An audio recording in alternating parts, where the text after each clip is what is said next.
Hotel থেকে দিছে।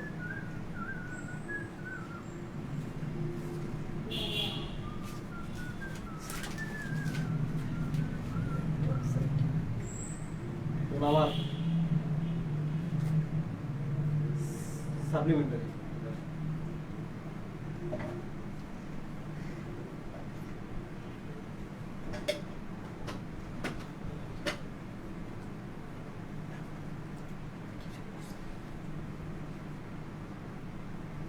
আজকে 2 লাখ টাকার ক্লাস।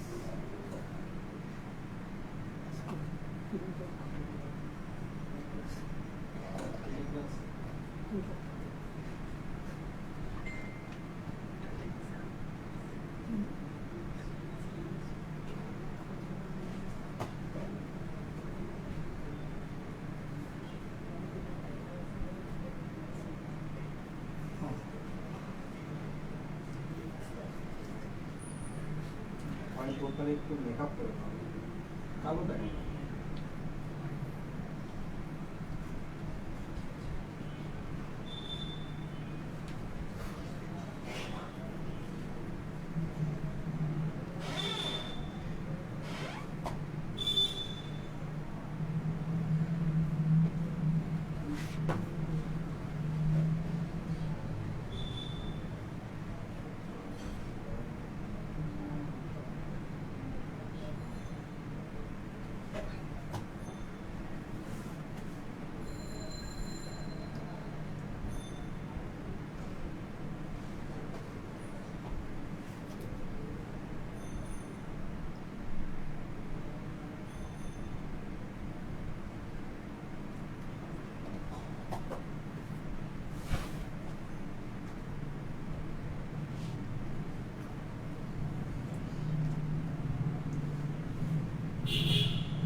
আসসালামু আলাইকুম, সবাই কেমন আছেন? আজকে আমাদের সিক্স ক্লাসে এসে আমার মনে হয়েছে যে যেহেতু একটা চ্যাপ্টার অনেক সময় লাগছে, এই চ্যাপ্টারটা কিন্তু খুব গুরুত্বপূর্ণ, কারণ এই চ্যাপ্টার থেকে অনেক বেশি প্রশ্ন হয়। এই চ্যাপ্টারটা এমন একটা চ্যাপ্টার, বুঝলে খুব মজার, না বুঝলে খুব প্যাথেটিক। ইভেন অ্যাডমিশনে অনেক বেশি প্রশ্ন হয় এখান থেকে। তো যাই হোক, এইটাতে একটু সময় লাগছে, এর মানে এই নয় যে পরের চ্যাপ্টারগুলোতে অনেক বেশি সময় লাগবে। দেখো, অনেক ব্যাপার আছে যেগুলো কিন্তু এখন বলতে হয় না, কারণ তোমরা যারা ফার্স্ট মান্থ থেকে ক্লাস করে আসছো, এত টপিক আমি পড়িয়েছি, এত বেসিক আমি পড়িয়েছি, তো তাদের ক্ষেত্রে এই জিনিসগুলো সহজ। যেহেতু নতুন মান্থে নতুন নতুন স্টুডেন্ট জয়েন করে, এই জন্য মাঝে মাঝে কিছু জিনিস আমাকে বাধ্য হয়ে নতুনভাবে আলোচনা করতে হয়, নইলে কিন্তু আমাদের চ্যাপ্টারটা অনেক শেষ হয়ে যেত। এই চ্যাপ্টারটা একদিনে শেষ হয়ে যায়। মেডিকেল অ্যাডমিশন যে কোচিং সেন্টারগুলো আছে, আমরা নিজেরাই নিয়েছি। 2 পার্টে 24টা চ্যাপ্টার আছে। 24টা চ্যাপ্টার শেষ করতে সময় লাগে সর্বোচ্চ 6টা ক্লাস। তার মানে এভারেজ কয়টা করে? 4টা করে, একদিনে 4টা করে ক্লাস নিয়ে নেয়। তো আমি বলে রাখি তোমাদের, অনেকে 7 মাসের হিসাব করছো। লাস্ট যে চ্যাপ্টারটা আছে ওইটা 1 ঘন্টার আলোচনা। জেনেটিক্স যেটা আছে এটা কিন্তু 2 দিন পড়তেই হবে। আবার বোটানিতে কিছু চ্যাপ্টার আছে, যেমন প্রজনন, একদিনে আলোচনা করা যায়। আবার 9 নম্বর চ্যাপ্টারটা যদি আলোচনা করতে চাও, এটা আমাকে 5 দিন আলোচনা করতে হবে। তো চাইলেও আমি অনেক কিছু স্কিপ করতে পারি না, কারণ তোমরা জানো যে প্রত্যেকটা জিনিস যখন আমরা জানি, পরে একটা অংশ পড়ার সময় ওই জিনিসটা আবার চলে আসে। তো এই জন্যই এত হিসাব করার দরকার নাই, টেনশন করার কিছু নাই। পরীক্ষা এখনও দিল্লিতে আছে, যেতে যেতে অনেক সময় লাগবে। কাটাতারের ওপাশে যাওয়া যাচ্ছে না, কোয়ারেন্টাইন পিরিয়ড চলছে। সো টেনশন করার একদম কিছু নাই এখানে। শুরু তো করছো, ইনশাল্লাহ একদিন শেষ হয়ে যাবে। এই হচ্ছে ঘটনা। তো আজকে আজকে তোমাদের আমি গ্রুপের মধ্যে একটা পোস্ট করব, সেটা হচ্ছে কিউবিনস। কিউবিনস হচ্ছে ডাস্টবিনের মতো কোশ্চেন বিনস। কোশ্চেন বিনসে তোমরা যেটা করবা, তোমাদের এই চ্যাপ্টারটা পড়া শেষে যতগুলো প্রশ্ন হয় কোশ্চেন বিনসে জমা করবো কমেন্ট করে। পরের চ্যাপ্টারটা যখন পড়বো ওইটাও তোমরা ওই পোস্টের মধ্যে কমেন্ট করবো। এরপর আমি 12টা ক্লাস শেষ হওয়ার পর একটা ক্লাস নেবো, বড় ক্লাস। এই বড় ক্লাসে যত কনফিউশন আছে আমি ক্লিয়ার করে দেবো। ঠিক আছে? তোমরা আমার কথা সবাই শুনতে পাচ্ছ?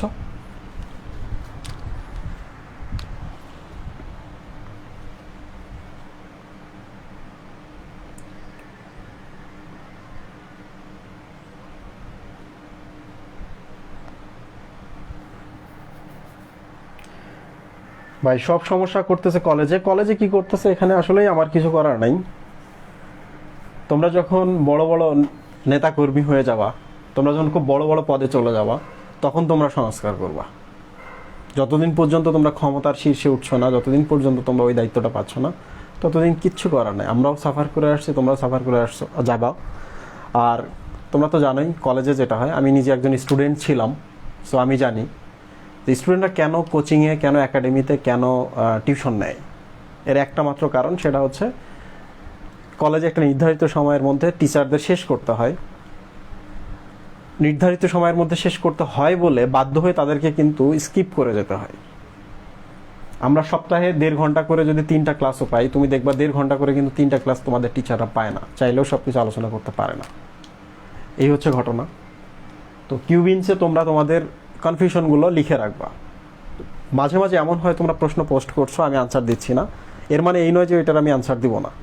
আমার যদি মনে হয় যে পরের ক্লাসে এটার আনসার চলে আসবে, তাহলে আমি চুপ থাকি ওখানে। টেনশনে কিছু নাই যে ভাইয়া আনসার দিচ্ছে না, রিপ্লাই দিচ্ছে না, ভাইয়া মনে হয় এটা জানে না, কিংবা ভাইয়া খুব পার্ট নিতেছে, এমন কিছু নাই এখানে। তোমরা একদম টেনশন করো না। মজা করে যতটুকু পড়া যায় ততটুকুই কাজে লাগবে। যে ব্যক্তি 3 দিনের কম সময়ে কোরআন খতম করলো, সে যেন কোরআনের কিছুই বুঝতে পারলো না। বোঝা গেল কিছু? পড়লেই তো হবে না, জানতে হবে, মনে রাখতে হবে। আর তোমাদের মধ্যে অনেকেই আছে যারা আমারে দেখা কিংবা তোমাদের সিনিয়র ভাইদের দেখা চিন্তা ভাবনা করছো মেলা টাকা তো পড়াইলে। তো শেখো এখন কীভাবে মেলা টাকা ইনকাম করা যায়। যখন তোমরা ইউনিভার্সিটিতে যাবা, মেডিকেল কলেজে যাবা, কিংবা ইঞ্জিনিয়ারিং ইউনিভার্সিটিতে যাবা, তোমরাও পড়াবা। এটা একটা বাড়তি ইনকাম, তোমাদেরও সাপোর্ট হবে, ফ্যামিলির সাপোর্ট হবে। শেখো, এখন না শিখলে পরে গিয়ে শ্রম দিতে হবে। এখনও যখন আমি তোমাদের ক্লাস নিই, ক্লাস নেওয়ার আগে আমাকে 3 থেকে 6 ঘন্টা পড়তে হয়। কারণ কি? কারণ হচ্ছে এটা অনলাইন ক্লাস, রেকর্ডেড থাকে, ভুল বললে সমস্যা হয়ে যায়। আর এমন না যে আমি সব সহি বলি, কারণ আমি মহামানব নই, আমার ভুল হতেই পারে। তোমরা ওটা আমাকে বলে দিবা, আমি সঠিকটা বলে দেব। ঠিক আছে? Is everything clear?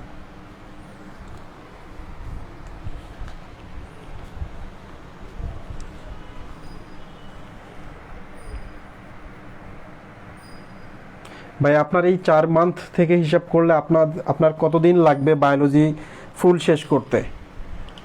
আমি কিন্তু মেডিকেল অ্যাডমিশন কোর্সের মধ্যে একবার প্ল্যান করেছিলাম এই চ্যাপ্টারটা শেষ করতে তাদের 2.5 ঘন্টা করে 3 ঘন্টা করে আমি ক্লাস নিই। তাদের শেষ করতে কতদিন লাগছে সুবি ভাই? 5 থেকে 6 দিন, 2.5 থেকে 3 ঘন্টা করে ক্লাস নিয়েছি।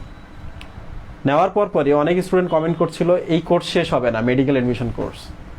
তখন আমি যেটা করছি যে একটা চ্যাপ্টার 1 দিনে শেষ করা কিংবা একটা চ্যাপ্টার 2 দিনে শেষ করা প্ল্যান করে পড়ানো শুরু করছিলাম। তখন স্টুডেন্ট বলে ভাইয়া কিচ্ছু বুঝতে পারতেছি না, আগের মতো পড়া। তো তোমাদের মধ্যে এটাই হবে,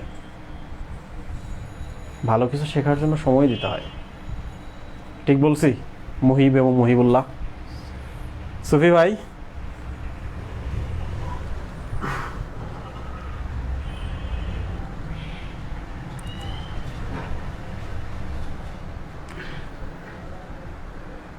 পাঁচটা ক্লাস লাগছে।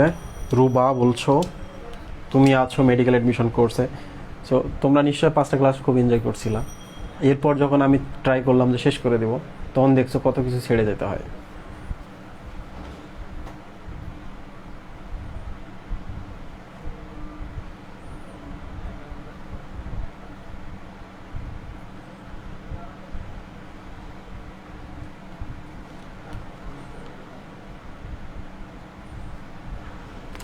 আমাদের মেডিকেলের টাইমে কি আপনাকে পাবো ভাইয়া? আমাকে পাও আর না পাও কলেজে যাও, ইউনিভার্সিটিতে যাও, আমারে মিস করবা। কেন মিস করবা এটা সেই সময় গিয়ে বুঝতে পারবা। মহিবুল্লাহ, আমি কি ঠিক বলছি? কিউবিনসে তোমাদের কমেন্ট, তোমাদের মনে যত কনফিউশন অ্যাড করে দেবো, আমি আজকে ক্লাস শেষে পোস্ট করব। ঠিক আছে, আজকে আমরা এইটা পড়বো। পড়ার পর যদি সময় পাই তাহলে আমরা ডাবল সার্কুলেশন সম্পর্কে বিস্তারিত বলবো। যদি সময় না পাই তাহলে পরের ক্লাসে ইনশাল্লাহ। ওকে, ঠিক আছে। এখন আমরা শুরু করব সকালবেলা যেখান থেকে আমরা শেষ করেছি। কেন ফাইব্রিনোজেন বলে, কেন থ্রোম্বিন, কেন প্রোথ্রোম্বিন, পার্থক্য কি এগুলার, রাইট? পরিপাকে গিয়ে দেখো পেপসিনোজেন আছে, পেপসিন আছে, দুটাতে একই জিনিস, কেন নামের পরিবর্তন, এটা আমরা একটু দেখব। তাহলে প্রথম আমরা শুরু করি প্লাজমিন ও প্লাজমিনোজেন থেকে। লুক,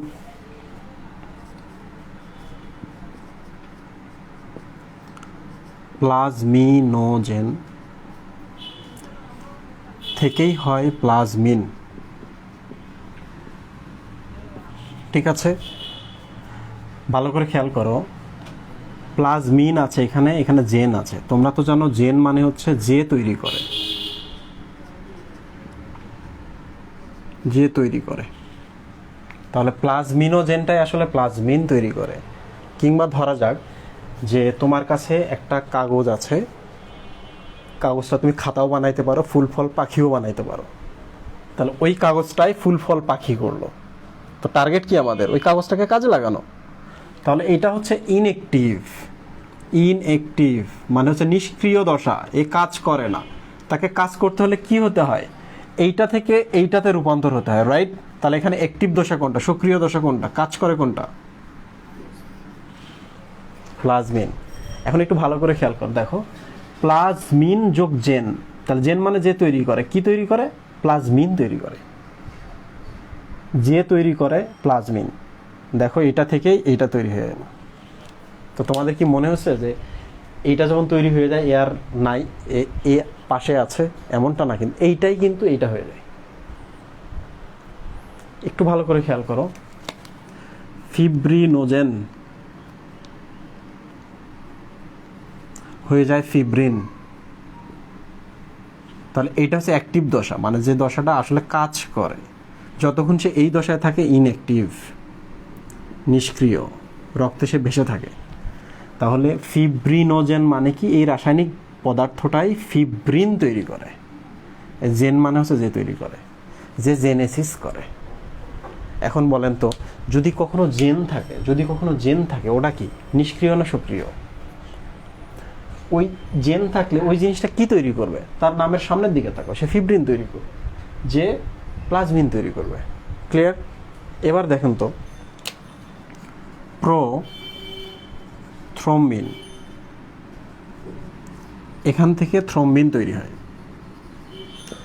ভালো করে খেয়াল করো, এইটা আসলে এখান থেকেই। তাহলে আগে কোনটা ছিল? এইটা আগে, মানেই দেখো প্রো মানে হচ্ছে আর্লি বা পূর্বাবস্থা, ঠিক না? তাহলে এর যদি আমি একটু ধাক্কা দিয়ে থ্রোম্বিন হয়ে যাবে। একে যদি আমি ঘুম ভাঙাই, সে ফিব্রিনে পরিণত হয়ে যায়। তাহলে এখন বলো তো, পেপসিন তৈরি করে কে, বা কি থেকে পেপসিন তৈরি হয়? কমেন্টে একটু বলো তো, পেপসিন তৈরি হয় কোথা থেকে? ট্রিপসিন তৈরি হয় কোথা থেকে? একইভাবে এখানে বলো তো, রেনিন তৈরি হয় কোথা থেকে? তাহলে এখানে একটা প্রশ্ন, এখানে একটা, এখানে একটা। দ্রুত কমেন্টের মধ্যে বলো। আজকে দেখো এই জিনিসগুলো ক্লিয়ার হয়ে যাবে, এগুলো কখনোই আর তোমার মাথার মধ্যে আসবে না। এগুলো সরল সহজ, না জানলে 2 বছর শেষ করবো, কিচ্ছু জানো না।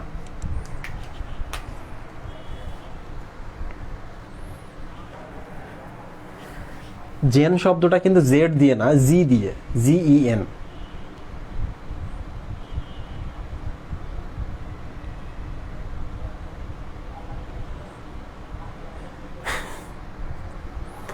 তোমরা যখন বায়োলজি পড়ো, ইংলিশ বানানগুলো একটু ভালো করে দেখবা। আমার মনে আছে আমি ফার্স্ট টাইমে মেডিকেলে চান্স পাই নাই, অনেকগুলো কারণ। এর একটা কারণ হচ্ছে আমি কিছু বুঝতাম না, পড়াশোনা করি নাই, ওভার এক্সাইটেড ছিলাম, ওভার কনফিডেন্ট ছিলাম, চান্স হয় নাই। বোঝা গেল? কলেজে আমি টপ 10-এ সবসময় থাকতাম, ফার্স্ট সেকেন্ড হইতাম সবসময়। কিন্তু যখন আমি রংপুর শহরে গেলাম কোচিং সেন্টারে ক্লাস করতে, প্রথম দিনেই বুঝছি যে আমার কোনো এখানে বেল নাই। সেভাবে বুঝলেন কিছু? বেল নাই মানে কি?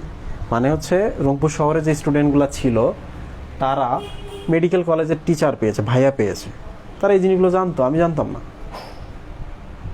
তার বিপদটা আমাকে নতুন করে শুরু করতে হবে। তাহলে অ্যাডমিশনে গিয়ে, এইচএসসি ফাইনালে গিয়ে তোমাকে আর এই প্রবলেমগুলো ফেস করতে হবে না। সাবাস। দেখো এখন আনসারগুলা। পেপসিনোজেন।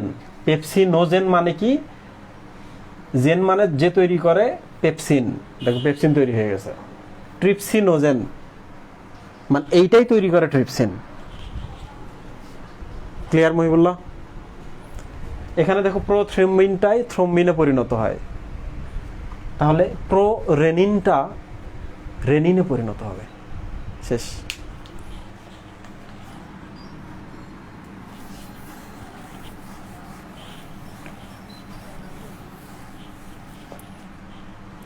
এবার আমরা এই অংশটুকু দেখব, সিরাম ও প্লাজমা। আমি প্লাজমাটা আগে লিখি, অনেকেই জানো জিনিসটা কি, তারপরও লিখি। দেখো যে রক্তনালী, এগুলো হচ্ছে রক্তকণিকা, আর এখানে আছে পানি। এই পানিটাই হচ্ছে প্লাজমা। ঠিক আছে? তাহলে রক্তের যে পানি বা জলীয় অংশ, জল যেটা, সেটি হচ্ছে প্লাজমা। ক্লিয়ার? তাহলে আমি যদি জিজ্ঞেস করি সংজ্ঞা কি, রক্তের জলীয় অংশকে বলা হয় প্লাজমা। এক। এবার যদি জিজ্ঞেস করি অবস্থান কি, স্বাভাবিক অবস্থায় প্লাজমা কোথায় থাকে? রক্তে থাকে, রক্তনালীর ভেতরে থাকে। ঠিক আছে? শেষ। সিরামে চলে আসি। এই রক্তনালীটা যদি কেটে যায়, এই জায়গায় তো জাল তৈরি হয়, হয়ে দেখো এখানে একটা পিণ্ড তৈরি হলো, হওয়ার পর কিছু পানি বের হয়ে গেল। তাহলে এই পানিটার নাম কি? সিরাম। এটাই হচ্ছে সিরাম। ক্লিয়ার? তাহলে এখন আমি যদি তোমাদের জিজ্ঞেস করি, স্বাভাবিক অবস্থায় মানুষের শরীরে সিরাম কি থাকে? কখন থাকে? যখন কেটে যায়। ক্লিয়ার? শেষ। তাহলে আমরা সংজ্ঞাটাও দেখলাম, অবস্থানও দেখলাম। সংজ্ঞা কি? সংজ্ঞা হচ্ছে রক্ত জমাট বাঁধার পর ফাইব্রিন যে জালটা তৈরি হয়, জালের ভেতর থেকে যদি কোনো জল বের হয়ে যায় বা জলীয় অংশ বের হয়, স্বাভাবিক অবস্থায় এটি থাকে না আমাদের। আরেকটা জিনিস দেখাই, তুমি যদি কখনো হসপিটালে যাও, এটা টেস্ট টিউব দিবে, টেস্ট টিউবের মধ্যে কিন্তু রক্তকণিকাগুলো এখানে, জলটা এখানে। এখন বলো তো, রক্তকণিকা এখানে, জলটা এখানে, আমরা তো এতদিন শিখছি যে এটাকে বলা হয় প্লাজমা। এটিকেই বলা হয় প্লাজমা। আমি কি ঠিক লিখতেছি? হ্যাঁ, এতদিন আমরা শুনছি এটাকে বলা হয় প্লাজমা, কিন্তু একটু ভালো করে খেয়াল করো তো, টেস্ট টিউবের মধ্যে কি রক্তটা জমে গেছে না? জমে যাওয়ার পরে যে বাইরে যে অংশটা আসছে, এটার নাম কি এখন? এটার নাম কিন্তু সিরাম। ক্লিয়ার? তাহলে টেস্ট টিউবের ভেতর থেকে আমরা এই সিরামটা নিয়ে কিন্তু পরীক্ষা করি, সিরামে খারাপ জিনিস আছে কিনা, সিরামে কোনো গন্ডগোল আছে কিনা। এই জন্য সিরাম নিয়ে যেহেতু আমরা গবেষণা করছি, পড়ছি, জ্ঞান অর্জন করছি, এই জন্য এটাকে বলা হয় সিরামজোগলজি। এটাকেই বলা হচ্ছে সেরোলজি। তোমরা যখন ডেঙ্গু পড়ছো, ডেঙ্গু পড়ার সময় কিন্তু দেওয়া আছে, দেখিও যে সেরোলজি টেস্ট করা হয়, করে ওখানে একটা হচ্ছে অ্যান্টিবডি দেখা হয়। তাহলে সেরোলজি মানে কি? ডেঙ্গু আক্রান্ত রোগীর রক্ত টেস্ট টিউবে নেওয়ার পর সিরামটা আলাদা করে ওইটার ভেতর অ্যান্টিবডি দেখা হয়, তাই না? তোমরা তো জানো যে রক্তের প্লাজমাতে অ্যান্টিবডি থাকে, তাহলে আসলে তো এটা প্লাজমা, আবার ওইটাই সিরাম, তাই না? Is it clear? এবার আমি বলি রক্ততঞ্চন বা তঞ্চন ক্ষমতা। সেটা একটু ভালো করে খেয়াল করুন তো, এই যে এই জিনিসটা তঞ্চিত হতে পারে, এই যে তঞ্চিত হয়েছে, তাহলে প্লাজমা কি হতে পারে? প্লাজমা বা রক্ত কিন্তু তঞ্চিত হতে পারে, জমাট বাঁধতে পারে। এবার দেখেন তো জমাট বাঁধার পর যে পানিটা বের হয়ে গেছে, এটা কি জমাট বাঁধতে পারবে? পারবে কি না? Any idea? এটা পারবে না। কেন পারবে না, এটা হচ্ছে প্রশ্ন। কারণ কি, দেখো তোমরা তো জানো যে রক্ত জমাট বাঁধার জন্য বিভিন্ন ধরনের ফ্যাক্টর লাগে, 1 2 3 4। আমরা তো 1 নম্বরটা জানি, ফিব্রিনোজেন, রাইট? ফুল পড়ে টুপ করে, ফুলের হচ্ছে ফিব্রিনোজেন। দেখো ফিব্রিনোজেনটা কিন্তু ফিব্রিন হয়েছে, ফিব্রিন হয়ে একটা জাল তৈরি করছে, এই যে জাল।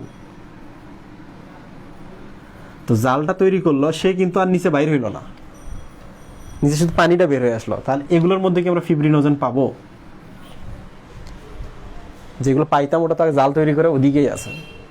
তাহলে ফিব্রিনোজেনটা যদি না থাকে এগুলাতে, মানে সিরামে, তাহলে সিরাম কি কখনো জমাট বাঁধবে না। তাহলে প্রশ্ন হচ্ছে ফিব্রিনোজেন কোথায় থাকে? প্লাজমায় থাকে না সিরামে থাকে?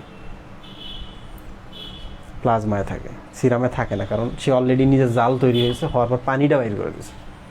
পানিটাই তো সিরাম, পানিতে ফিব্রিনোজেন নাই। প্রিয় স্টুডেন্ট, তোমরা কি বুঝতে পারছো? ব্রেক নিব? এই দরজা খোলো।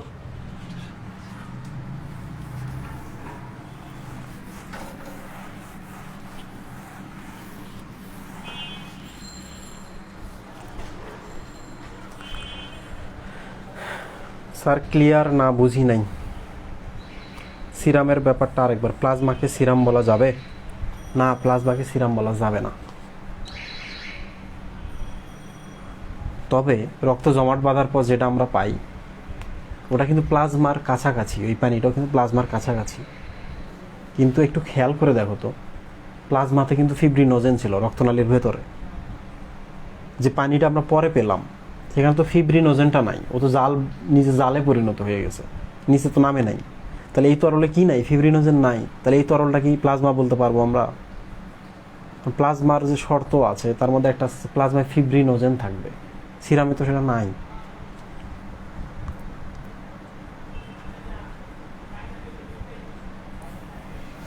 ভাইয়া কোন ক্ষেত্রে প্রো আর কোন ক্ষেত্রে জেন থাকবে? বইয়ের মধ্যে 4টা থেকে 5টা শব্দ আছে যেখানে প্রো শব্দটা আছে। তাহলে এগুলো আমরা পড়তেই পাবো। এখন শুধু জেনে নাও প্রো রেনিন, প্রো থ্রোম্বিন, একটুকু জানলেই হবে।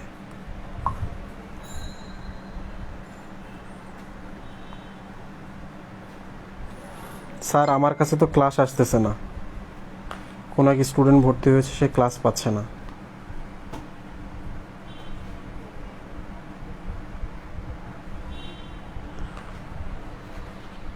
No break. আচ্ছা, আমরা ব্লিডিং টাইম বা রক্তক্ষরণকাল এবং জমাট বাঁধার সময় এগুলো একটু পরে দেখি। একটু জটিল, এটা সহজ মনে হলেও জটিল। এটা কিন্তু আসে পরীক্ষায়, যে স্বাভাবিক রক্তক্ষরণকাল কতক্ষণ, মানে ব্লিডিং কতক্ষণ হয়। 1 মিনিটও হতে পারে, 2 মিনিটও হতে পারে, 3 মিনিটও হতে পারে, 4 মিনিটও হতে পারে। এটা স্বাভাবিক। বড় কাটা হইলে কি 4 মিনিটেই রক্তক্ষরণ বন্ধ হয়ে যাবে? যাবে না। তাহলে ছোটোখাটো কাটার ক্ষেত্রে পিন ফুটা হয়েছে, অল্প একটু ব্লেড দিয়ে কেটে গেছে, 1 থেকে 4 মিনিটের মধ্যে ব্লিডিং হবে। 1 থেকে 4 মিনিটের মতো ব্লিডিং হবে, তাই না? এখন আমরা পুরো হাড়টা করার দিক ঘর করে কেটে দিয়েছে, এখন কি হবে? ওইটা ব্লিডিং তো থামানো যাবে না, কাঁথা বান্ধা লাগবে, বাইন্দা হসপিটালে যাওয়া লাগবে। হসপিটালে গিয়ে সেলাই করবে, উল্টা সাইডে আবার রক্ত ঢালবে, কারণ বালতি তো ফাঁকা হয়ে গেছে। তা এক্ষেত্রে ব্লিডিং বেশিক্ষণ হবে। তাহলে এটা আমরা একটু পরে আলোচনা করব। ওকে সুই ভাই, তাহলে আমরা এখন পাম্পিং মেশিন নিয়ে আলোচনা করব। What is pumping machine? এটা না, এটা হচ্ছে পাম্পিং মেশিন। ডিয়ার হিউম্যান,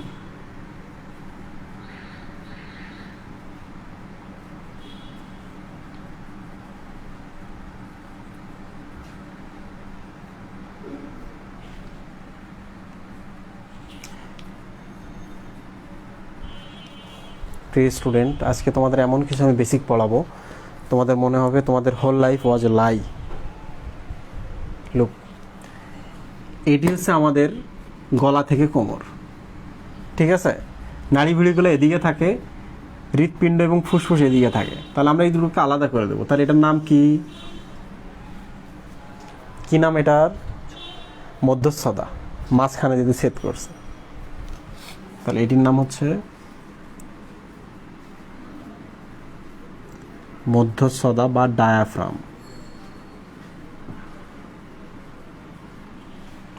ওকে, তাহলে ডায়াফ্রাম দ্বারা পরিপাক নালীগুলো এবং হৃৎপিণ্ড ফুসফুস আলাদা করা থাকে। তাহলে আমরা দুটো গহ্বর পাইলাম, ফাঁকা জায়গা পাইলাম আমাদের শরীরে। এদিকটাকে আমরা বলবো বক্ষ গহ্বর, ভেতরটা ফাঁকা জায়গাটা, আর এটাকে আমরা বলবো উদর গহ্বর, রাইট? এটা হচ্ছে উদর, এইটা হচ্ছে বক্ষ গহ্বর। ক্লিয়ার? তাহলে এবার আমরা ছবি অ্যাড করি, একটু ভালো করে খেয়াল করো।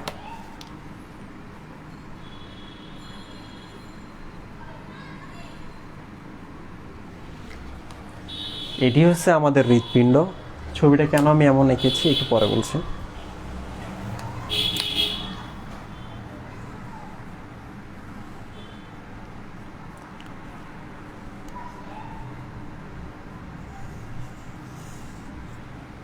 এই দুটো হচ্ছে আমাদের ফুসফুস। আমাদের ফুসফুসের কিন্তু এই যে আপার বর্ডারটা এই যে এই জায়গায় আছে, যে এখানে চাপ দিলে কিন্তু আমরা ফুসফুসটা বুঝতে পারবো। ও চাপ দিও না, ক্যারোটিড আর্টারি বন্ধ হয়ে গেলে কিন্তু মারা যাওয়া। লুক, তাহলে এখন যদি আমি প্রশ্ন করি হৃৎপিণ্ড কোথায় আছে, তোমরা মনে মনে আনসার করবা। উদর গহ্বরে না বক্ষ গহ্বরে? ডায়াফ্রামের নিচে না উপরে? দুই ফুসফুসের মাঝে না বামে? মাঝখানে। তাহলে আমরা কিন্তু তিনটা জিনিস পেলাম। আমরা এখন দেখছি অবস্থান।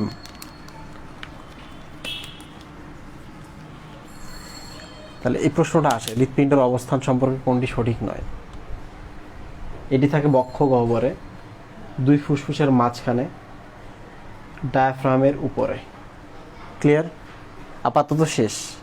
তাহলে এখন বলো তো, এটা বুকের মাঝখানে আছে না বামে আছে? তো তোমরা তো এতদিন জানতা যে বুকের বাম সাইডে থাকে। গানও মাহাতিন সাকিব তো গানও দেয়া ফেলছে বুকের বাম পাশে। তার কি ভুল আছে গানের মধ্যে? হৃৎপিণ্ড কোথায় থাকে? বুকের মাঝখানে। মনে রাখবা, বুকের মাঝখানে। এই জায়গাটার নাম হচ্ছে মধ্য মেডিয়াস্টিনাম, যারা মনে রাখতে পারবা। মেডিয়াস্টিনাম।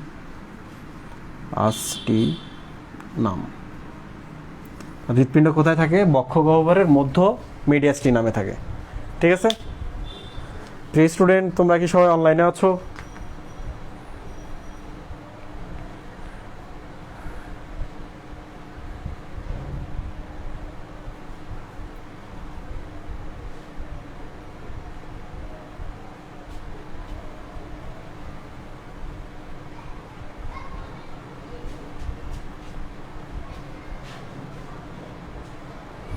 আজকে সবাই খুব অ্যাক্টিভ সুবি ভাই।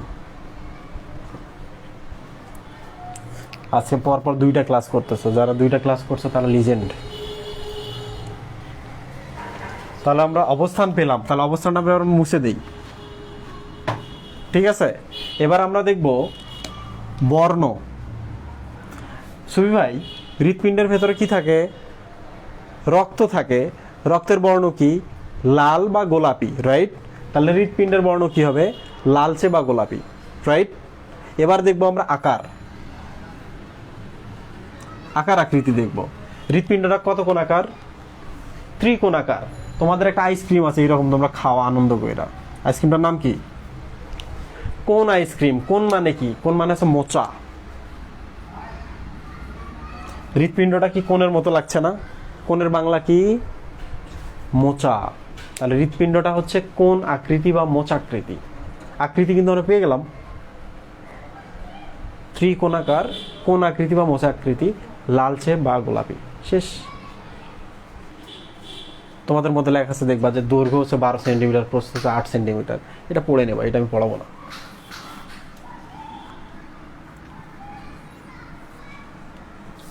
সুফি ভাই, এই জিনিসটাকে আমরা এবার করি। এটা যদি একটা পিরামিড হয় তাহলে মাথাটা কোথায় আছে দেখুন তো, চূড়াটা নিচে না উপরে? তাহলে এইটা হচ্ছে পিরামিড। তাহলে আমরা বলতে পারি এই জায়গাটা আছে বেজ, আর এই জায়গার নাম হচ্ছে অ্যাপেক্স। অ্যাপেক্স মানে কি? অ্যাপেক্স চূড়া।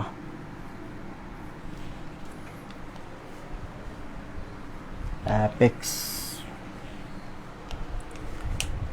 ডিয়ার স্টুডেন্ট, দেখো এটি যদি হৃৎপিণ্ড হয়, হৃৎপিণ্ডের চূড়াটি নিচের দিকে। একটু ভালো করে খেয়াল করো তো, এটা যদি মাঝ বরাবর হয়, হৃৎপিণ্ডের চূড়াটি কি মাঝ বরাবর আছে? নাই।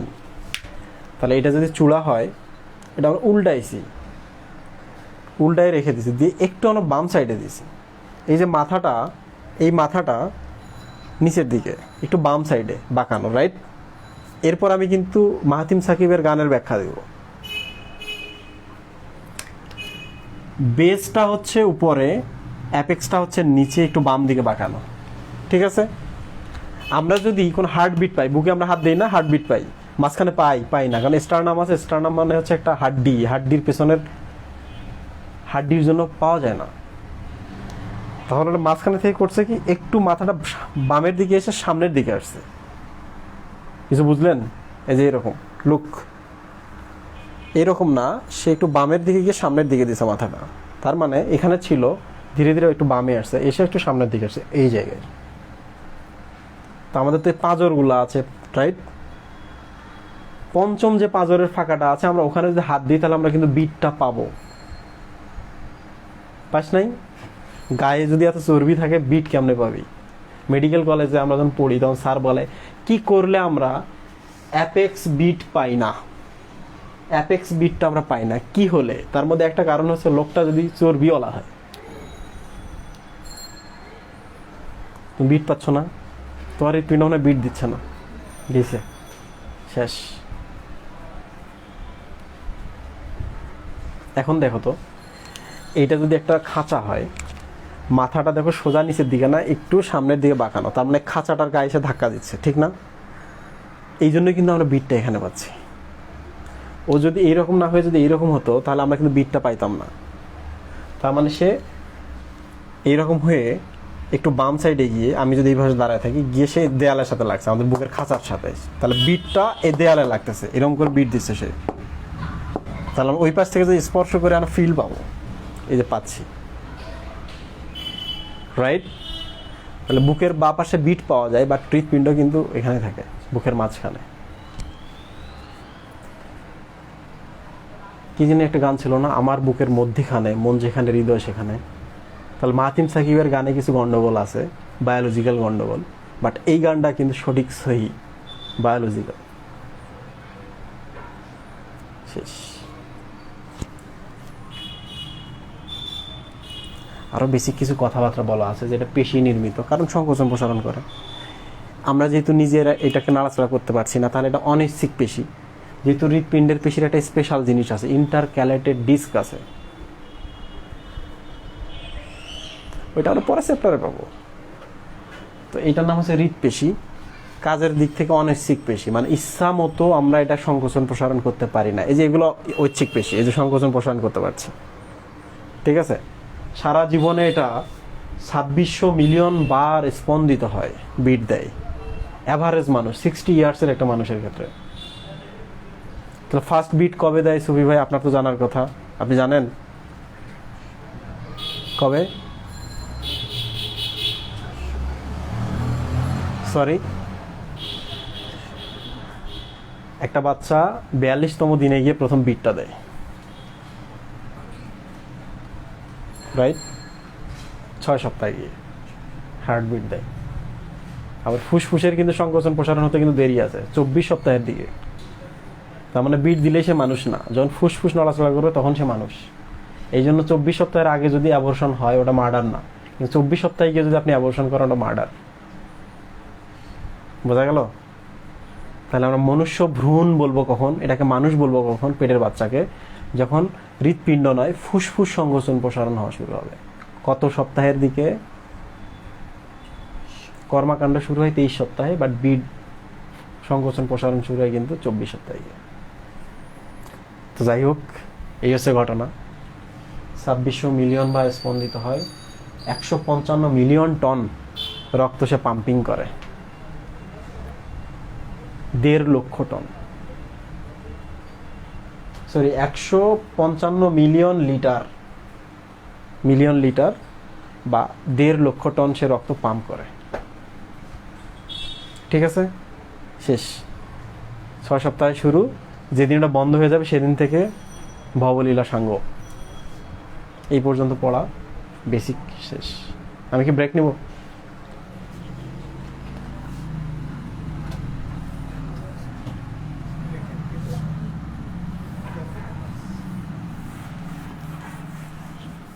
ওরা কি ব্রেক চায়?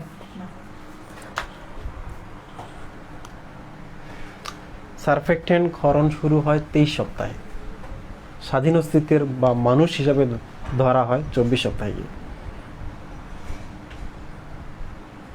আমি হার্টবিট পাইতেছি না, ওটা গেছে, শেষ।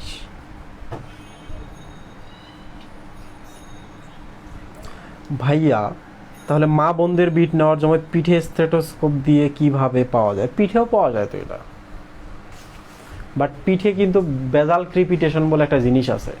শ্বাস প্রশ্বাসের সমস্যা হলে ফুসফুসের ভেতরে একটা শব্দ হয়, ওইটা আমরা পিঠে দেখি, ওটা ভিন্ন জিনিস।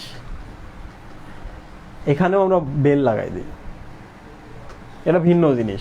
নাভির পাশেও আমরা বেল লাগাই দিই, ওটা আবার দেখি পরিপাক নালীতে খাবারগুলো যাচ্ছে কিনা, রাইট? তাহলে ওটা যেখানে লাগাবে মানে শুধু বিট দেখছে তা না, অন্য জিনিস দেখছে। কোন জানিয়ে দেখছিলাম, এক হচ্ছে কবি হাতুড়িয়া ডাক্তার আর কি, ভুয়া ডাক্তার, পায়ের তালুতে লাগাচ্ছে, পায়ের আঙ্গুলে লাগাচ্ছে, কানের মধ্যে চোখের মধ্যে লাগাইতেছে বেল, দেখতেছে যে বিট পাওয়া যায় কিনা। আল্লাহ জানে সে কি দেখতেছে। আমার পরিচিত একজন গ্রাম্য ডাক্তার আছে, স্টেথোস্কোপটা নিবে, নিয়ে রুগী এরকম বসে আছে, বলে শ্বাস প্রশ্বাস নেন, পেট ফোলান বন্ধ হন। পেট সে বুকে দেখে না, পেটের মধ্যে সেরকম করে, শেষ।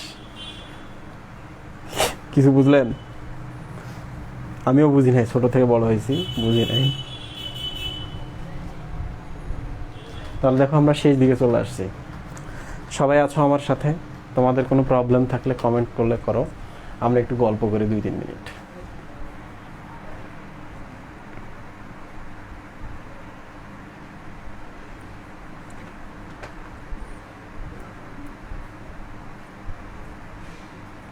একজন বলছে ডরসাল হার্ট মেবি। হ্যাঁ, যদি ঘাস ফড়িং বা তেলাপোকার পিঠে তুমি স্টেথোস্কোপ লাগাও, ঘাস ফড়িংয়ের পিঠে, তাহলে ধরে নেওয়া যায় তুমি ঠিক জায়গা লাগিয়েছো। ওদের তো হৃৎপিণ্ড পিঠে থাকে, তাই না? কর্ডাটার আগে যারা, যদি হৃৎপিণ্ড থাকে বা হৃদযন্ত্র থাকে ওদের পিঠের দিকে, আমাদের মেরুদণ্ড পিঠে না, ওদের আবার মেরুদণ্ড সামনের দিকে, উল্টা।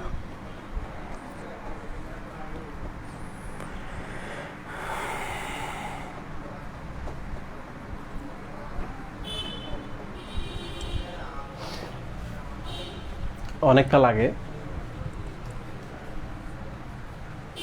লাগে হচ্ছে আমরা কলেজে পড়তাম, সুবি ভাই সেই সময়কার সাক্ষী, আমি সুবি ভাইয়ের রুমমেট ছিলাম। চাঁদপুরের মানুষ, থাকতে হচ্ছে রংপুর পীরগঞ্জে। তো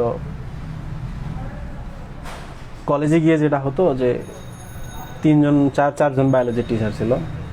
একজন ছিল খুব ভালো মানুষ, এতই ভালো মানুষ যে খুবই ভালো মানুষ, আমরা তাই খুব পছন্দ করতাম। সে করতে কি এত ছোট ছোট অনেকগুলো চিরকুট নিত, পকেট ভরা, সব জায়গায় ভরা। সে ক্লাস পড়ছে ইচ্ছা মতো, উনি মনে রাখতে পারে না। উনি যখন আসে ক্লাসে চিরকুট বের করে, চিরকুট দেখে আর লেখে, শেষ। লেখার পর না, ভুল হয়ে গেছে, ভুল চিরকুট বের করছে, এটা আগের ক্লাসের ছিল। সে আবার একটা বের করে, না ভুল হয়ে গেছে, আবার মিশাই দিয়েছে। আরেকজন বায়োলজি টিচার ছিল, উনি কিন্তু আপনি ক্লাস পার করে দিচ্ছে। আমরা তাকে ভালোবাসতাম, কারণ তার হচ্ছে উনি হচ্ছে অনেক বয়সে গিয়েও নিঃসন্তান ছিলেন, এই জন্য আমরা তাদেরকে ভালোবাসতাম। মানুষের প্রতি একটা সিম্পেথি কাজ করে। আরেকজন স্যার ছিলেন, উনি সবসময় এসে শোনাতো যে উনি রাজশাহী ইউনিভার্সিটিতে পড়েছেন, পিএইচডি করেছেন।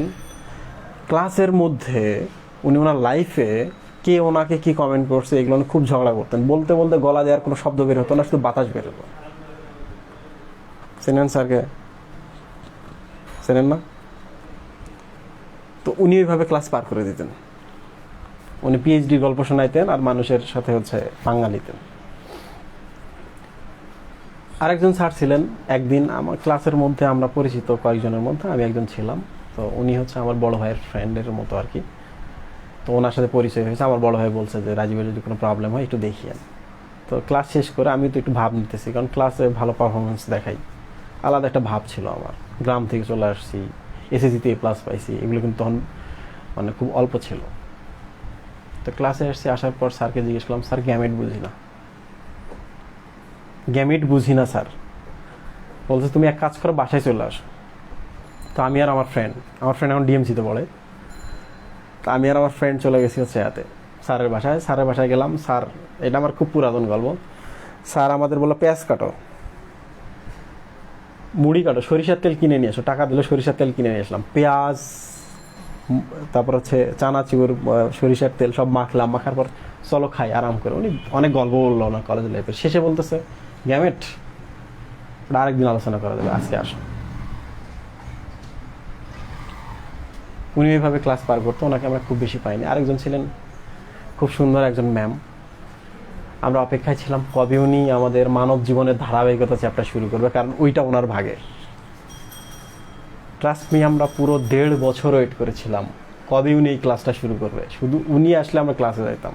শেষের দিকে কিন্তু আমি কলেজে ক্লাস করতাম না, কারণ ক্লাসে মজা লাগতো না। এতই আফসোসের কথা, উনি ক্লাসে আসলেন, আসার পর বইটা খুললেন, খোলার পর বলতেছে এটা খুব সহজ চ্যাপ্টার, কোনো বাসায় পড়ে নিও।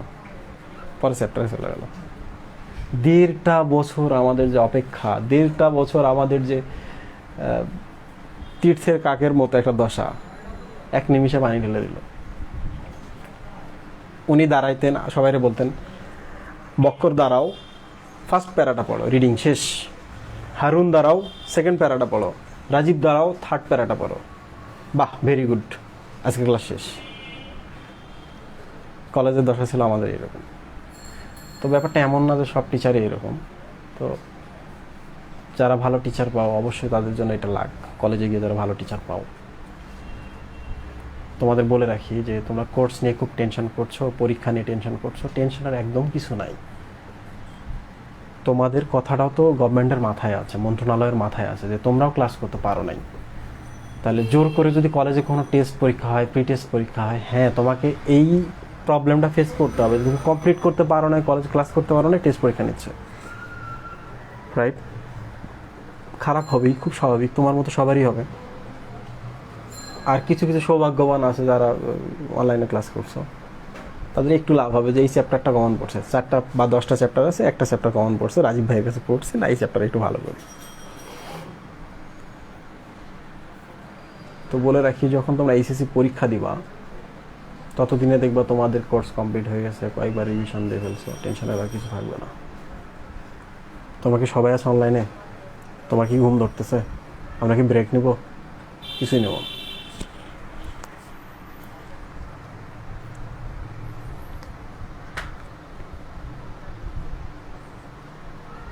ম্যাম কি সুন্দরী ছিলেন নাকি? তোমার কি মনে হয় যে সুন্দরী না থাকলে আমরা অপেক্ষা করি এটার জন্য?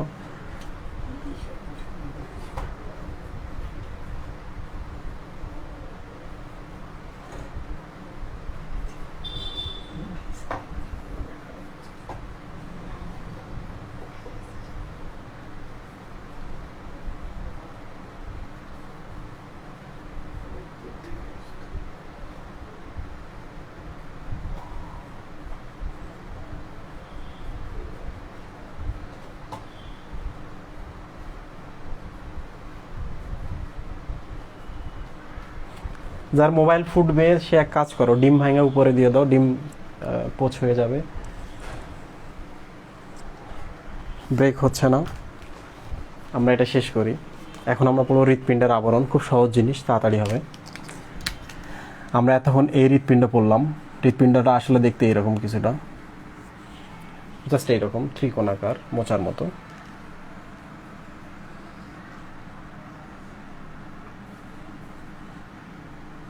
এইরকম। এখন আমরা পড়বো এইরকম হৃৎপিণ্ডের কথা, 4টা ঘরের কথা। বইতে যে ছবিগুলো আছে ওগুলো আপাতত ভুলে যাও। এখন আমরা দেখবো আবরণ। হৃৎপিণ্ডটাকে যদি আমরা ঢেকে রাখতে চাই, প্রত্যেকটা অঙ্গকে ঢেকে রাখা হয় বিভিন্নভাবে, তার হৃৎপিণ্ডটাকে আমরা এভাবে ঢেকে রাখলাম।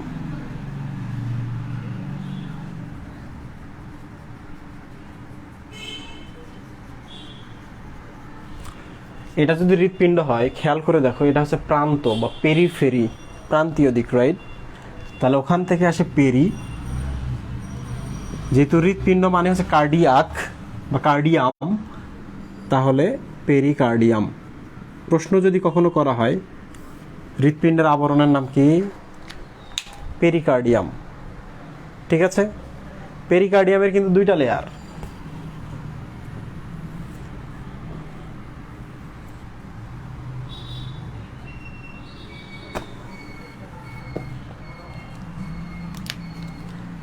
এটা হচ্ছে 2টা লেয়ার, একটা ভেতরের দিকে একটা বাইরের দিকে। এইটা হচ্ছে যেহেতু কাপড়, সবার বাইরে কাপড় দেওয়া হয়, কাপড় মানে হচ্ছে তন্তু বা সুতা, সুতা মানে হচ্ছে ফাইবার, তাহলে এই অংশটুকুর নাম হচ্ছে ফাইব্রাস পেরিকার্ডিয়াম। ফাইব্রাস পেরিকার্ডিয়াম, ঠিক আছে? ভেতরে যেটা আছে এইটার আবার 2টা লেয়ার, কিছু বুঝলেন? এইটার আবার 2টা লেয়ার। একটা লেয়ার একেবারে ক্লোজলি অ্যাডারেন্ট থাকে, মানে গায়ের সাথে স্টিকারের মতো লেগে থাকে। একটু ফাঁকে আরেকটা লেয়ার থাকে। ঠিক আছে? এই যে বাইরে যেটা দেখছো, এই যেটা বাইরে, তাহলে এই 2টার কথা যদি আমরা চিন্তা করি, এখানে প্রাচীর কোনটা ছবি ভাই? বাইরেরটা না? কারণ বাড়ির সবার শেষে তো প্রাচীর থাকে, তাহলে এইটাই হচ্ছে প্রাচীর। প্রাচীর মানেই হচ্ছে প্যারাইটাল, প্যারাইটাল। তাহলে এই অংশটাকে আমরা বলতে পারি প্যারাইটাল পেরিকার্ডিয়াম। ভেতরের যে পেরিকার্ডিয়ামটা, ওটা আবার 2টা লেয়ার, একটা হচ্ছে প্যারাইটাল পেরিকার্ডিয়াম, আর একটা দেখো অঙ্গের গায়ে অঙ্গাঅঙ্গিভাবে লেগে আছে, স্টিকারের মতো সেটে আছে, ওইটার নাম হচ্ছে ভিসেরাল, ভিসেরাল পেরিকার্ডিয়াম। ভালো করে খেয়াল করো, ভিসেরা মানে হচ্ছে অন্তর্যন্ত্র, অন্তর মানে হচ্ছে ভেতরে, যন্ত্র মানে হচ্ছে অঙ্গ, তাহলে ভেতরের অঙ্গকে বলা হয় ভিসেরা। এটা কি আমাদের শরীরের ভেতরে নাই? এটা হচ্ছে ভিসেরা। ফুসফুস আমাদের শরীরের ভেতরে আছে। সরি, ব্লার দেখাচ্ছে, ব্লুর।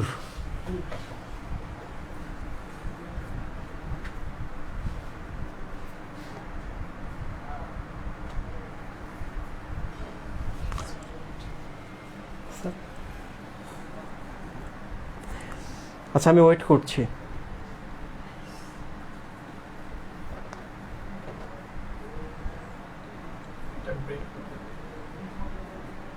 এটা ব্রেক দিব?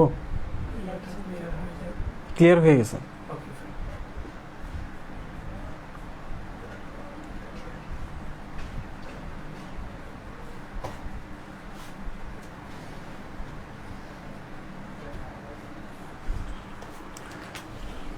আচ্ছা, যাই হোক, আমি বলি,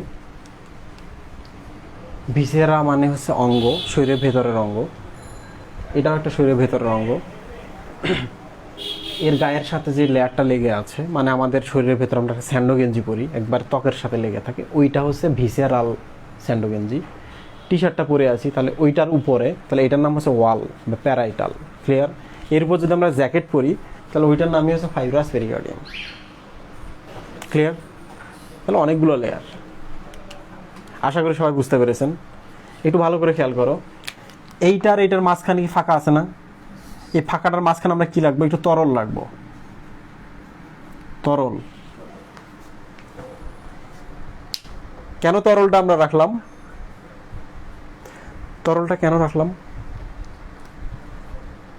কারণ এটা যে সংকোচন প্রসারণ হয় সারাদিন, যদি আমরা ওটা না রাখতাম, তাহলে আমি যে সারাদিন ধরে ফুলতাম শুকাই যেতাম, তার কি হতো?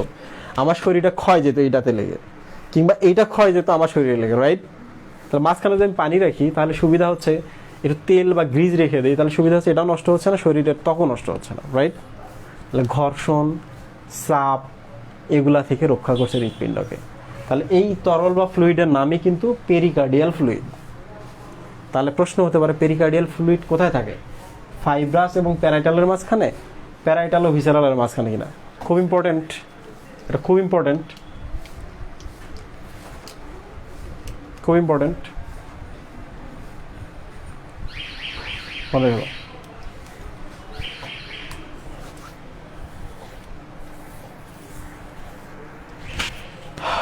তাহলে আমরা আবরণ পড়লাম, এখন ঘটনা হচ্ছে ভেতরের বাড়ি কী অবস্থা এটা দেখতে হবে, এরপরে আমরা ব্রেকে চলে যাব।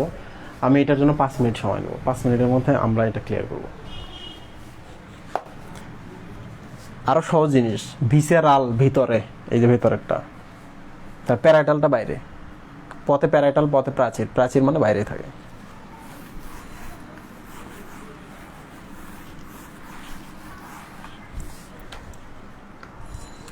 লুক,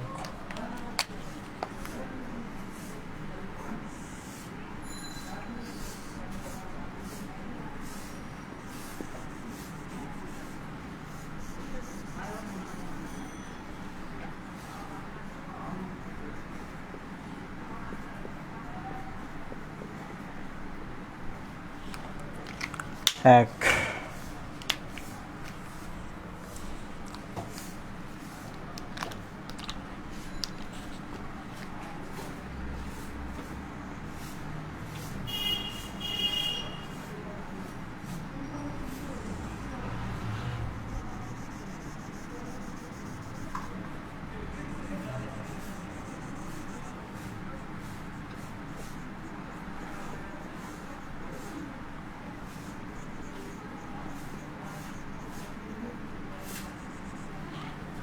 দুই,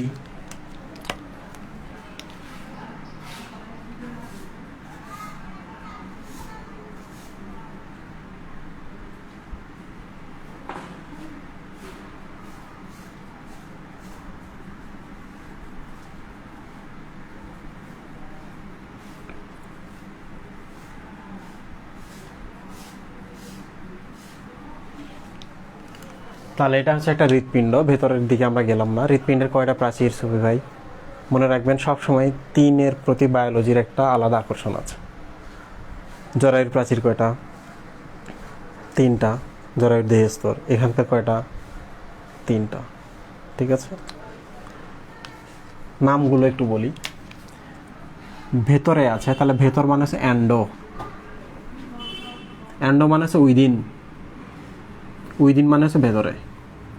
অ্যান্ডো কিসের? এটা অ্যান্ডো হৃৎপিণ্ডের, তাহলে কার্ডিয়াম। ওকে, সমস্ত বেসিক আমরা এখানে দেখে নেব। মাঝখানে যেটা আছে এটা পরে বলি, বাইরে যেটা আছে এটার নাম হচ্ছে এপিকার্ডিয়াম।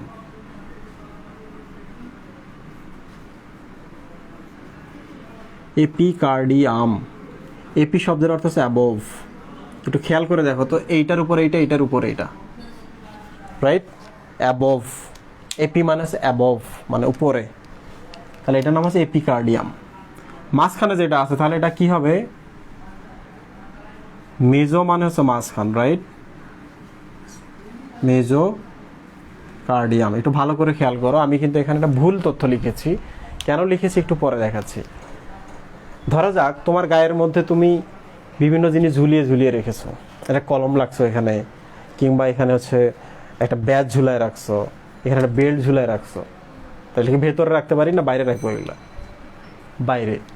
তাহলে এই যে বাইরের যে লেয়ারটা দেখছো এটার নাম হচ্ছে এপিকার্ডিয়াম। এপিকার্ডিয়ামের স্পেশালিটি কিছুই না, এগুলো তো মাঝে মাঝে একটু চর্বি টর্বি একটু ঝুলে থাকে, এইরকম চর্বি লেগে থাকে। বোঝা গেল? 1। 2 নম্বর হচ্ছে ভেতর একটা অ্যান্ডোকার্ডিয়াম। অ্যান্ডোকার্ডিয়ামটা একটু পরে বলছি। দেখো মাঝখানেরটাই হচ্ছে মেজোকার্ডিয়াম। এটার নাম আসলে মেজো না, এটার নাম হচ্ছে মায়োকার্ডিয়াম। কেন আমরা মাঝের কার্ডিয়াম না বলে কেন আমরা মায়োকার্ডিয়াম বলছি? কারণ হচ্ছে মায়ো মানে পেশি, এই মাঝের স্তরটা পেশি দ্বারা তৈরি। কোন পেশি? হৃৎপেশি দ্বারা তৈরি। এই স্তরটা তাহলে কি করবে? সংকোচন প্রসারণ করবে। তাহলে হৃৎপিণ্ডের সংকোচন প্রসারণের জন্য দায়ী কোন স্তর? Myocardium, not mesocardium. ক্লিয়ার? খুব ইম্পর্টেন্ট কিন্তু এটা কিন্তু সব থেকে পুরু একটা স্তর। শেষ। এবার চলে আসে অ্যান্ডোকার্ডিয়াম। ভালো করে খেয়াল করো, একবারে ভেতরে আছে। এটা হচ্ছে মাঝখানেরটা থেকে পাতলা, এটাও মাঝখানেরটা থেকে পাতলা, এটাও। অ্যান্ডো মানে হচ্ছে ভেতরে, অ্যান্ডোকার্ডিয়াম। তো যদি কখনো এমন হয় এখান থেকে একটা রক্তনালী তৈরি হয়েছে,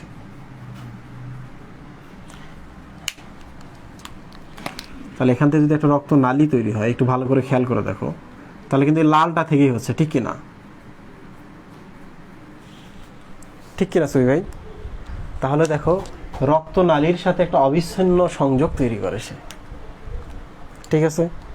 আবার দেখো এখানে যদি একটা এরকম কপাটিকা থাকে, একটা দরজা থাকে, যে রক্তটা এই পাশে আসুক, এই পাশে ফিরে যেতে ভেতরে দিব না, কপাটিকা। তাহলে এই কপাটিকাটা আসলে কার সাথে লেগে থাকে? অ্যান্ডোকার্ডিয়াম, মায়োকার্ডিয়াম নাকি এপিকার্ডিয়ামের সাথে? অ্যান্ডোকার্ডিয়ামের সাথে। তাহলে কপাটিকাগুলো যুক্ত থাকে কার সাথে? অ্যান্ডোকার্ডিয়ামের সাথে। ব্যাপারটা এইরকম যে কপাটিকার উপরে অ্যান্ডোকার্ডিয়ামগুলো উঠে আসে এরকম করে, ঘিরে ধরে। বোঝা গেল? ক্লিয়ার? আশা করি সবাই বুঝতে পেরেছ। তো এই হচ্ছে আমাদের হৃৎপিণ্ডের প্রাচীর। একটা কথা বলে রাখি, এটার ক্ষেত্রে বলা আছে এটি একটি যোজক কলা। ভেতরের অ্যান্ডোকার্ডিয়াম সম্পর্কে বলা হয়েছে যোজক কলা। তাহলে আমাদের মায়োকার্ডিয়াম কি দোষ করলো? সেখানেও যোজক কলা নয়, পেশিও তো যোজক কলা। এই যে এখানকার পেশি এখানে আসছে, তার মানে এটার সাথে এটা যুক্ত করে রাখছে, তাই না? তাহলে পেশিও তো যোজক কলা। তাহলে সবগুলোই আসলে যোজক কলা। এখান থেকে প্রশ্ন কি হয় সেটা হলো কোনটি হৃৎপিণ্ডের স্তর নয়? মায়োকার্ডিয়াম না লিখে এখানে মেজোকার্ডিয়াম দিতে পারে, এটা কিন্তু স্তর নয়। কোনটি সংকোচন প্রসারণ করে? তাহলে মায়ো মানে পেশি, পেশি মানে হচ্ছে এডি সংকোচন প্রসারণ করে, ঠিক আছে? কোনটি পেশিবহুল স্তর? মায়োকার্ডিয়াম। শেষ। কোনটিতে চর্বি লেগে থাকে? এপিকার্ডিয়াম, বাইরে চর্বি ঝুলে থাকে। কোনটির সাথে কপাটিকা যুক্ত থাকে বা কপাটিকার গা আবরণ দ্বারা থাকে সে? বা কোন স্তরটি একটি রক্তনালীর সাথে অবিচ্ছিন্ন সংযোগ তৈরি করে? অ্যান্ডোকার্ডিয়াম। 6 minute break.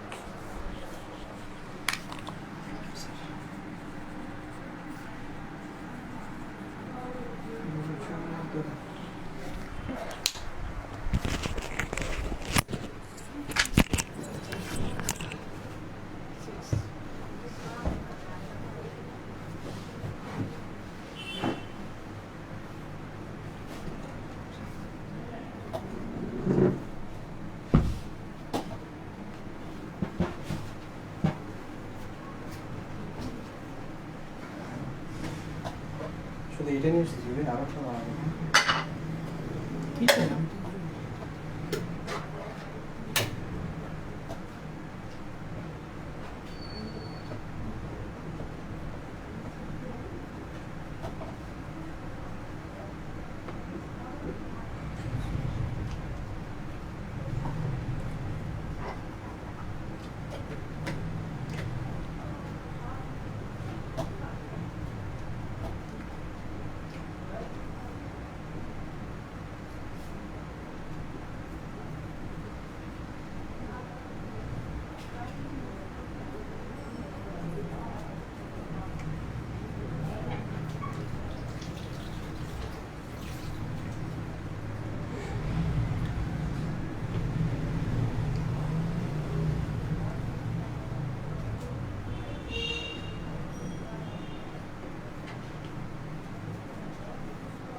এরে হচ্ছে ব্লক মিউট করে দেওয়া 7 দিনের জন্য।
মানে ব্লক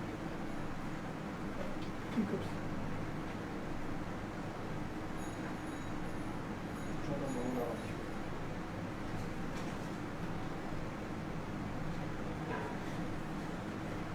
এই টাইপের বারবার ইমো পোস্ট করে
ব্রেক শেষ, আমরা আবার ফিরে আসছি।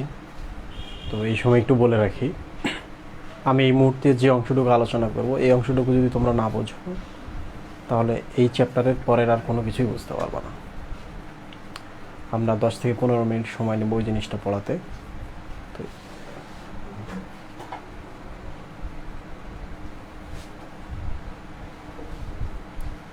সো খুব ভালো করে খেয়াল করো, এইটা যদি না বোঝো পরে আমি যাই বলবো না কেন কিচ্ছুই বুঝতে পারবো না, কিচ্ছু না।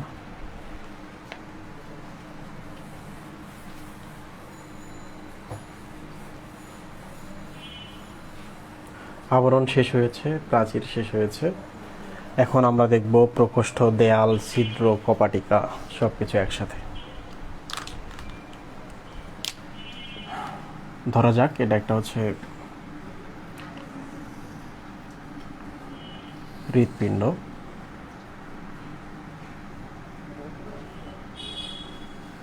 আমি একটু দেয়ালগুলো সরু করে আর্ট করলাম। তোমরা কি সবাই আমার কথা শুনতে পাচ্ছ?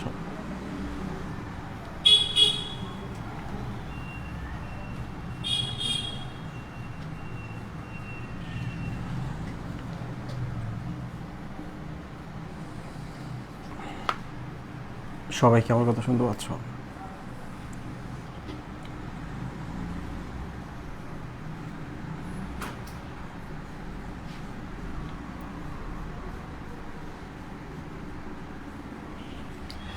এটা হচ্ছে একটা হৃৎপিণ্ড। আমরা এখন যত বেসিক আছে আমরা সব কিছু দেখব। এখন যদি না বুঝতে পারো পরে কিচ্ছু বুঝতে পারবো না, কিচ্ছু না। এই হৃৎপিণ্ডটা হচ্ছে আমার হৃৎপিণ্ড। আমি মুখোমুখি তোমাদের সামনে দাঁড়িয়ে আছি, তাহলে এই সাইডটা হচ্ছে বাম, এই দিকটা হচ্ছে ডান, ঠিক আছে? লোক উপরের গুলা হচ্ছে এ, নিচের গুলা হচ্ছে ভি, ঠিক আছে? উপরের গুলো হচ্ছে এ দ্বারা শুরু হয় বর্ণ, তাহলে এ দ্বারা। তাহলে উপরের গুলোর নাম হচ্ছে অ্যাট্রিয়াম।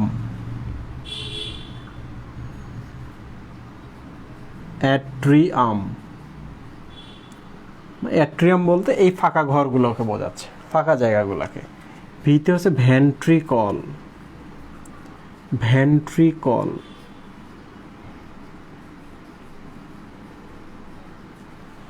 এগুলোর আরও নাম আছে, আমরা ওগুলো বাংলাগুলো একটু কম পড়বো এখানে। অলিন্দ, এ যেমন প্রথম বর্ণ, বাংলায় প্রথম বর্ণ হচ্ছে অ, অলিন্দ। এই দিকটা হচ্ছে নিলয়। তাহলে এই ঘরগুলো হচ্ছে অ্যাট্রিয়াম, এই ঘরগুলো হচ্ছে ভেন্ট্রিকল।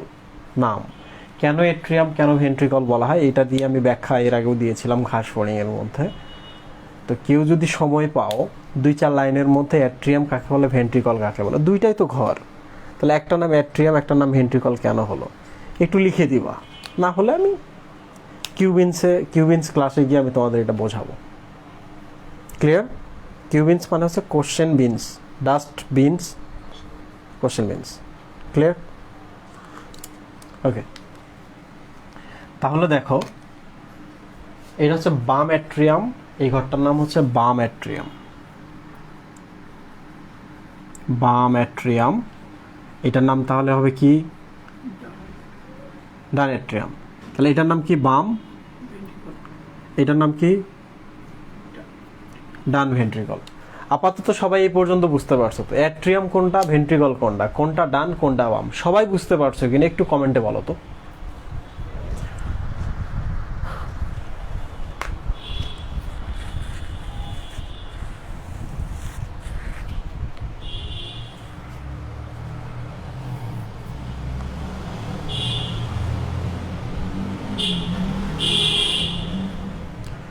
আমি এখন থেকে ঠিক 10 মিনিট আগে একজনকে ব্লক করে দিয়েছি, তোমাদের ফ্রেন্ড, তোমাদের ব্যাচমেট, তোমাদের সাথে ক্লাস করছিল, সে কমেন্টও করছিল, আমি ব্লক করে দিয়েছি।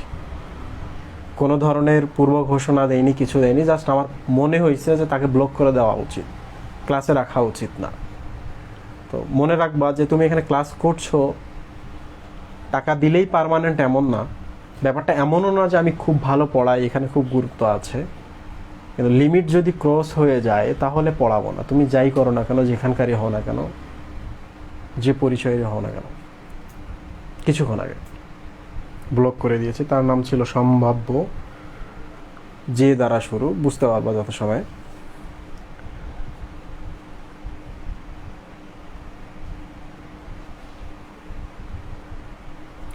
আচ্ছা, এই পর্যন্ত বুঝতে পারছি, ইটস ওকে। এবার আমি তাহলে এগুলো মিশাই দিই, এগুলো নিয়ে আমি আর কথাই বলবো না।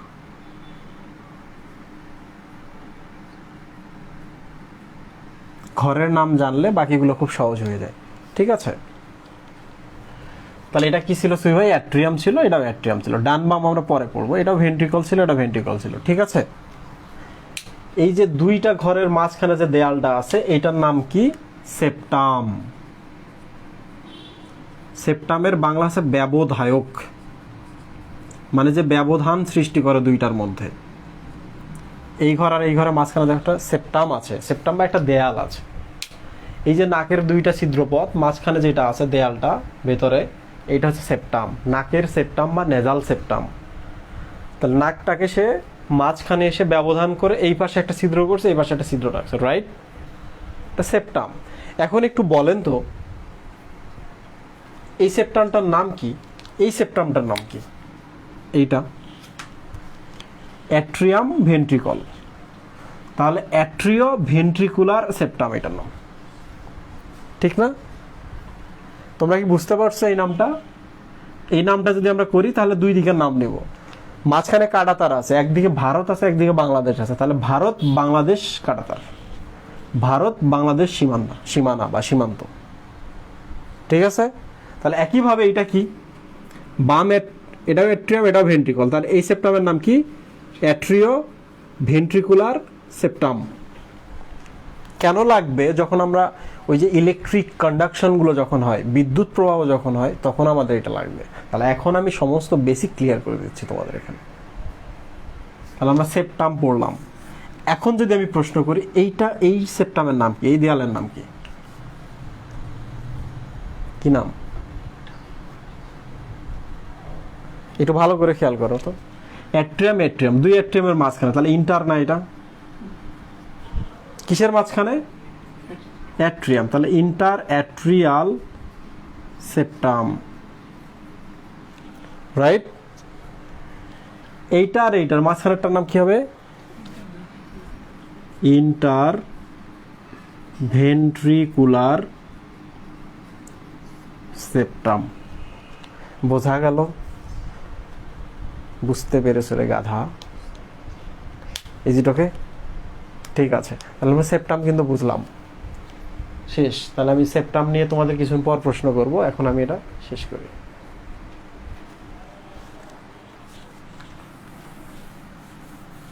সুবি ভাই, এইটাকে যদি আমি বলি ডান এট্রিও ভেন্ট্রিকুলার সেপ্টাম, সরি বাম অ্যাট্রিও ভেন্ট্রিকুলার সেপ্টাম, ভুল হবে। তাহলে এটার নাম তখন কি হবে? ডান এট্রিও ভেন্ট্রিকুলার সেপ্টাম, ঠিক না? এগুলোর ক্ষেত্রে কিন্তু এটা হবে না, কারণ দুইটা ভেন্ট্রিকল তো শুধু নিচেই থাকে। তাহলে ইন্টার ভেন্ট্রিকুলার সেপ্টাম এটা। শেষ। সবাই কি এই পর্যন্ত বুঝতে পারছো? কমেন্ট করো। এবার চলে আসি আমরা ছিদ্রপথ। রক্ত, ধরা যাক এটা হচ্ছে ফুসফুস, দুইটা আমরা একসাথে যদি করে দেই, ধরা যাক এইটাই হচ্ছে ফুসফুস। ক্লিয়ার? তাহলে ফুসফুস কি করে? বায়ুমণ্ডল থেকে অক্সিজেন সমৃদ্ধ রক্ত নেয়, অক্সিজেন নেয়, নেওয়ার পর রক্তের সাথে মেশে সেই রক্তনালীটা এখানে পাঠিয়ে দেয়। তাহলে এখানে একটা ছিদ্রপথ আছে, তাই না? রক্তগুলো এখানে আসছে, এখান থেকে রক্তটা কোথায় আসবে? এই ছিদ্রের মাধ্যমে এখানে আসবে। এগুলো আবার কি হবে? একটা ছিদ্র তৈরি করে আমাদের সারা শরীরে চলে যাবে। ধরা যাক এটা হচ্ছে আমাদের শরীর, পা হতে পারে, মাথা হতে পারে, যা ইচ্ছা তাই হতে পারে। ক্লিয়ার? শরীরে কি দিল? অক্সিজেন সমৃদ্ধ রক্ত আসলে এখানে। শরীর এখন কি করবে? কার্বন ডাইঅক্সাইড প্রোডাকশন করবে। কার্বন ডাইঅক্সাইড সমৃদ্ধ রক্তগুলো এবার কোথায় যাবে?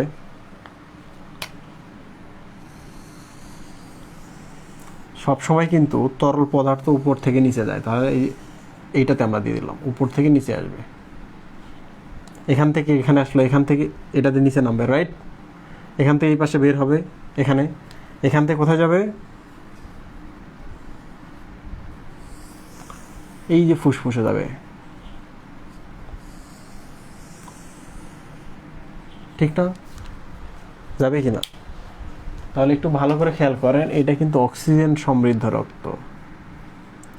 অক্সিজেন সমৃদ্ধ, অক্সিজেন সমৃদ্ধ, অক্সিজেন সমৃদ্ধ, অক্সিজেন এখানে দিল, কার্বন ডাইঅক্সাইড তৈরি হলো, কার্বন ডাইঅক্সাইড এই পাশে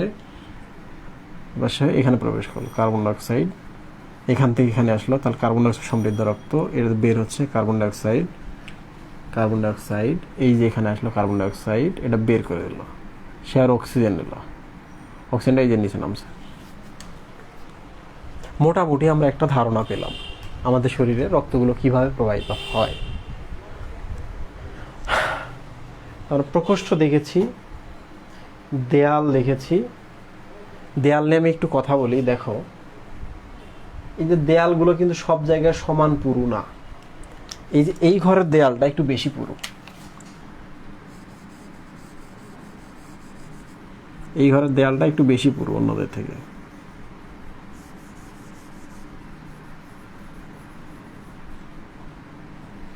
সুবি ভাই, ধারণা করেন তো যে এই ঘর থেকে এই ঘরের দেয়ালটা কেন পুরু হইলো? সবাই তো একই ঘর। কারণ হচ্ছে এই ঘরটা যদি চাপ দেয় তাহলে রক্তগুলো কিন্তু সারা শরীরে যায়, মাথাতেও যায়, পায়ের পাতা যে জায়গার উপরে ভর দিয়ে আছে, একটা কোষগুলোর উপরে চাপ খেয়ে আছে, ওই জায়গাতেও তাকে রক্ত ঢোকাইতে হয়। তাহলে কত জোরে সে চাপ দেয়, দিয়ে রক্ত ওখানে নিয়ে যায়। তাহলে তার দেয়ালটাকে আমরা পুরু করবো না? বলা হয়ে থাকে এই দিকটা দেয়ালগুলো বেশি পুরু, বাম অ্যাট্রিয়াম, বাম ভেন্ট্রিকল। বাট শুধুমাত্র বাম ভেন্ট্রিকলের প্রাচীর এইটা অপেক্ষা 3 গুণ বেশি পুরু। এই প্রশ্নটা কিন্তু আসে। বাম ভেন্ট্রিকলের দেয়াল ডান ভেন্ট্রিকল অপেক্ষা 3 গুণ বেশি পুরু, 3 টাইমস মোর। এবার আমরা একটু ছিদ্রগুলোর নাম জানবো, ওপেনিংগুলা কোথায় কি আছে। ঠিক আছে?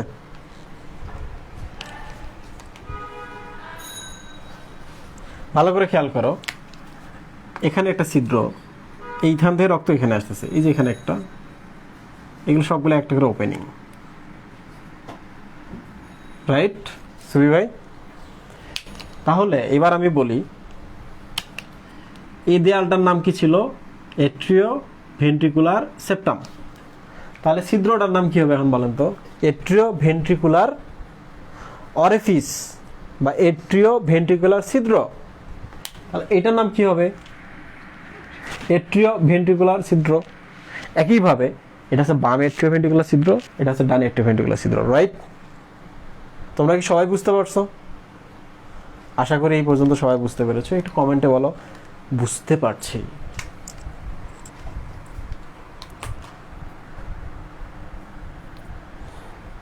অক্সিজেনের সাথে কার্বন ডাই অক্সাইড কিভাবে একসাথে হলো? কোথায় একসাথে হয়েছে? কোথাও হয়নি। এগুলা এই যে শরীরের বিভিন্ন কোষে দেয়, এই অক্সিজেনটা খরচ হয়ে যায় কোষে। আবার ওই যে রান্না বান্না হয়ে গেলে তো ধোঁয়া উঠবে বা কার্বন ডাইঅক্সাইড তৈরি হবে, কার্বন ডাইঅক্সাইডটা আবার ওখান থেকে তৈরি হলো, হয়ে কোষে চলে গেল, ফুসফুসে আসলো, করলাম কার্বন ডাইঅক্সাইড বের হয়ে গেল, করলাম এবার অক্সিজেন চলে আসলো। এগুলো অনেক কিছু আমরা এর পরের চ্যাপ্টারটা দিয়ে পাবো।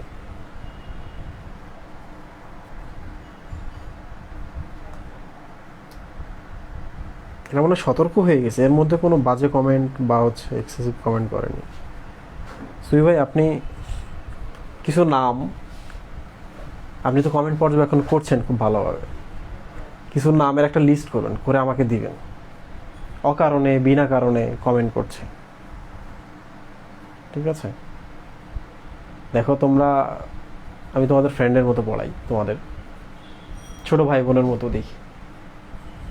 আবার আমি কিন্তু টিচার, এটা ভুলে যাইও না। তাহলে আমি মাঝে মাঝে কিন্তু কঠোর হইতে পারি, তোমাদের গুলি করে দেবো।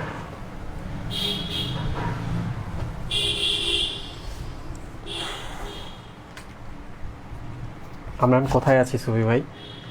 এই দরজাগুলোতে কপাট দিবেন না, নাহলে তো চুরি হয়ে যাবে। এখানকার রক্ত নেমে এখানে যাবে, এখানকার রক্ত নেমে এখানে যাবে। আবার এই যখন সংকোচন হবে, এই রক্তটা এদিকেও যেমন যাবে, এই পাশে আবার উল্টা পথে চলে যাবে। তাহলে এখন কি করতে হবে? কপাট দিতে হবে দরজায়, পাল্লা দিতে হবে, রাইট? দেখো এটা হচ্ছে বাম, তাহলে এখানে থাকে হচ্ছে দুইটা পাল্লা। এই যে একটা পাল্লা, এই এদিকে একটা পাল্লা। কিছু বুঝলেন? পেপসির মতো হয়ে গেল। আবার ডানে যেটা আছে, ডানপন্থীরা তো একটু বেশি বেশি ভোগ করে, ইহ জগতে এবং পরজগতে, দুই জগতেই। তাহলে এখানে কয়টা থাকবে সুই ভাই? একটা,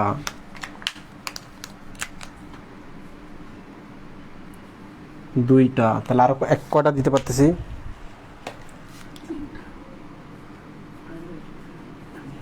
তিনটা। দেখছো? তিনটা আমরা কি দিলাম?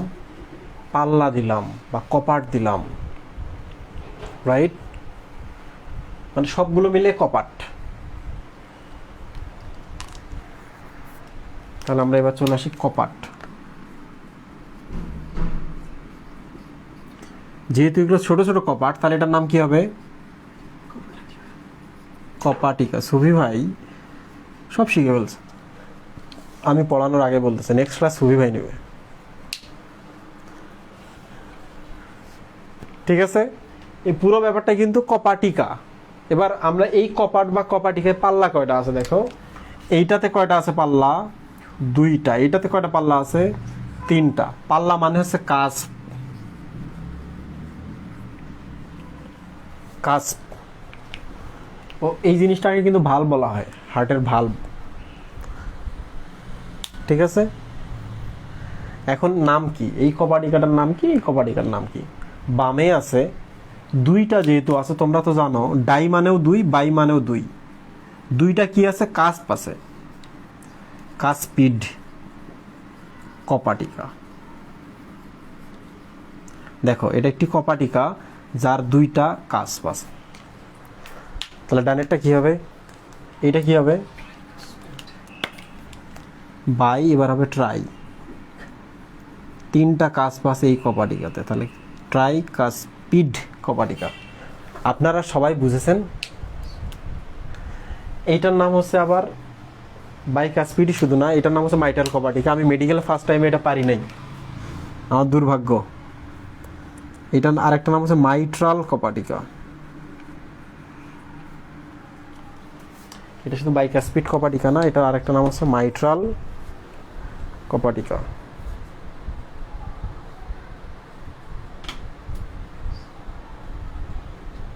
আপনারা কি সবাই বুঝেছেন?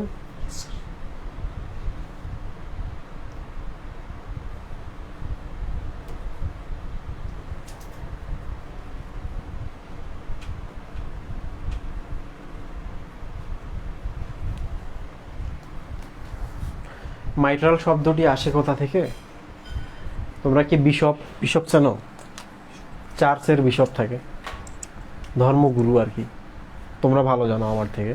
বিশপের মাথায় দেখবা একটা ক্যাপ আছে, হ্যাট আছে, সাদা হ্যাট আছে না একটা, তো ওইটার মতো দেখতে কপাটিকাগুলা, মানে এটা আর কি মাইট্রাল কপাটিকাটা দেখতে ওই রকম। তো এই জন্য এটার নাম হচ্ছে মাইট্রাল কপাটিকা। আপনারা কি বুঝতে পেরেছেন? আশা করি আমরা কপাটিকাটা পড়াতে পেরেছি। এবার চলে আসি আমরা কর্ডি টেন্ডিনি এবং পেপিলারি মাসলকে। আমরা কিন্তু লাস্ট লাইনে চলে আসছি। ক্লাস কতক্ষণ হয়েছে? 45-এ শুরু হয়েছে,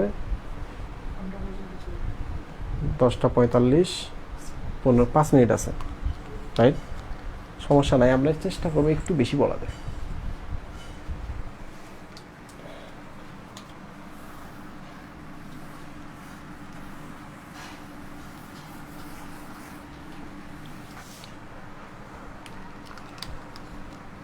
প্রিয় স্টুডেন্ট, দেখো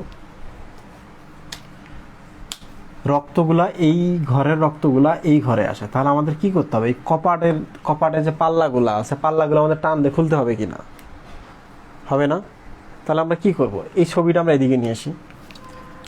ধরা যাক এটা একটা পাল্লা, এটা একটা পাল্লা, ঠিক আছে? তাহলে আমরা একটা কাজ করলাম, এখানে আমরা একটা খুঁটি বসাইলাম, এখানে আমরা একটা খুঁটি বসাইলাম, এখান থেকে আমরা কিছু সুতা এখানে দিলাম, দড়ির মতো সুতা, ঠিক আছে? দড়ির মতো এখান থেকে আমরা কিছু এখানে দিলাম। এখন কি হতে পারে? এ কি টানতে পারে? এই দরজাটা সে টান দিয়ে খুলবে। কিভাবে খুলবে? এই জিনিসটা কিভাবে খুলবে? দড়িটা কেন লোয়া লাগাইলাম? তোমরা কি বলতে পারবা? এর আগে আমি নামটা বলি।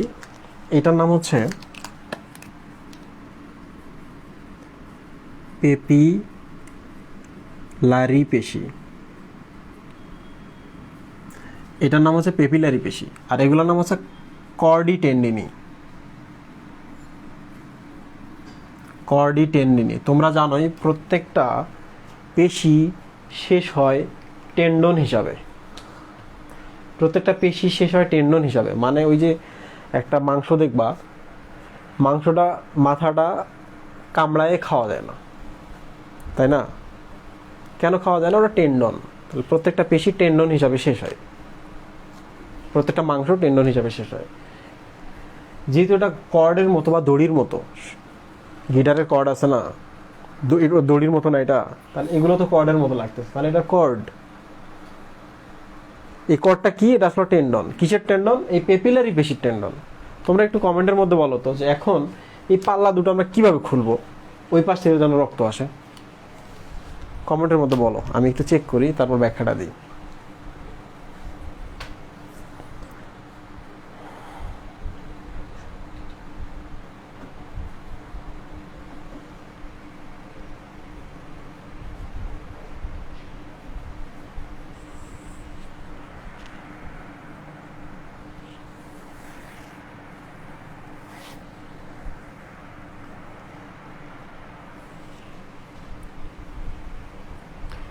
দুইটা সঠিক আনসার পেয়েছি। রুবা, আব্দুল আহাদ, শিশির ইসলাম, শরীফুল ইসলাম, শেখ মারুফা। পেশির সংকোচনে টান দিয়ে, কর্ডি টেন্ডিনি দড়ির মতো টেন্ডন, পেশির টান হলে, পেশি টান দিলে। আচ্ছা, তোমরা কিন্তু খুব কাছাকাছি গেছো। আমি তোমাদের বলে রাখি, একটা ছবি দেখাই আমি ছোট, যে এটা একটা মাংস, দাগানো মাংস, যেটা তোমরা খাও সবাই। মাংসটা শেষ হয় হচ্ছে এইভাবে, মাথাটা শেষ হয় এইভাবে, এইটাই আসলে টেন্ডন। তোমরা তো জানো পেশি অংশটা সংকোচন প্রসারণ, সংকোচন হতে পারে, ছেড়ে দেয় আবার শিথিল হওয়াটা আর কি। পেশি সংকোচন হতে পারে, কিন্তু এইটার কিন্তু সংকোচন প্রসারণ ক্ষমতা নাই। টেন্ডনের কোনো কিন্তু সংকোচন প্রসারণ ক্ষমতা নাই। এখন দেখেন তো ছবি ভাই, এইটা হচ্ছে একটা পেশি, পেপিলারি পেশি। এই পেশিটা এখন হইলো কি সংকুচিত হয়ে এরকম খাটো হয়ে গেল, এতটুকু হয়ে গেল, সংকুচিত হয়ে গেল। তো এইটা তো আসলে এরই, তাই না? তাহলে এর সাথে তো থাকবে মাথাটা, রাইট? এ যদি সংকোচন হয় তাহলে দড়িটা তো লম্বা হতে পারে না, প্রসারিত হতে পারে না, আবার সংকুচিত হতে পারে না। তাহলে এজন খাটো হবে, তাহলে সে কি করবে? এই দড়িটা ধরে টান দিবে না? এরকম লাগানো ছিল, এই যদি সংকুচিত হয় দড়িটা ধরে টান দিবে। দেখো এই কালোটার দিকে দেখো, সংকুচিত টান দিল, তাহলে এই যদি তখন নিচে নামে তখন দরজা খুলে যাবে না? আর পেশি তো সারাদিন সংকুচিত হয়ে থাকে না, ছেড়ে দেয়। বুঝলা কিছু? তাহলে এই যখন সংকোচন হয় পেপিলারি পেশি, তখন এই কর্ডে টান পড়ে, তখন দরজাগুলো খুলে যায়, ওই পাশ থেকে রক্ত আসে। এরপর সে করে কি, আবার প্রসারিত বা আগের অবস্থায় ফিরে যায়, তখন দরজাগুলো বন্ধ হয়ে যায়। তখন রক্ত আবার ব্যাকফ্লো যদি করতে চায় আর যাইতে পারে না, তাই না? তাহলে কপাটিকার কাজ কি? রক্ত প্রবাহকে একমুখী করলো না দ্বিমুখী করলো? একমুখী, মানে ওই পাশ থেকে আসতে পারবে কিন্তু ব্যাক করে ওই পাশে যেতে পারবে না। যে কোনো কপাটিকার কাজ লিখে দিবা, যে কোনো প্রবাহকে একমুখী করে তারা। তোমাদের ঘরের দরজার দিকে দেখবা, টেনে আনতে পারবা, বাট এখানে লাগতেছে, এই পাশে কিন্তু টেনে বাইর করতে পারবো না কপারটা, রাইট? তাহলে তুমি ঠেলে ঢুকতে পারবা, বাট কপারটা তুমি ঠেলে কিন্তু আটকে যাবা, বাইরে হতে পারবে না, কপার আটকে গেছে। তাহলে তোমার প্রবাহটা অন্তর্মুখী করলো, নট বহির্মুখী, বের হতে দিল না। তো যাই হোক, এই হচ্ছে ঘটনা। তো কর্ডি, টেন্ডিনি, পেপিলারি মাসল, আশা করি সবাই বুঝতে পেরেছো। যেহেতু এরা এই পাশে খোলে, এই দিক থেকে রক্ত আসে, তাহলে এই দিক থেকে তো টান দিতে হবে, ঠিক না?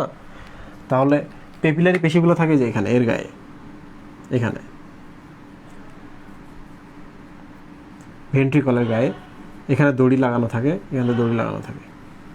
ঠিক তেমনি এখানে থাকে, এখানে থাকে, এখানে থাকে দড়ি লাগানো, এটাতে একটা লাগানো, ওইটাতে একটা লাগানো। কিছু বুঝলেন? আশা করি সবাই বুঝতে পেরেছ।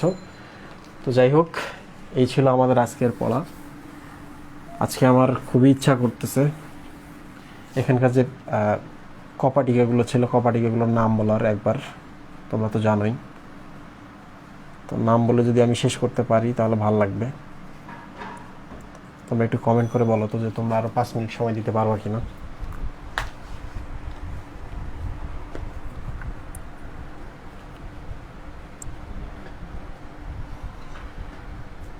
ঘাসফড়িংয়ের সময় আমি অ্যালারি পেশি পড়িয়েছিলাম, ওখানে বলা ছিল, তো যদি সময় পাই আমি বলবো।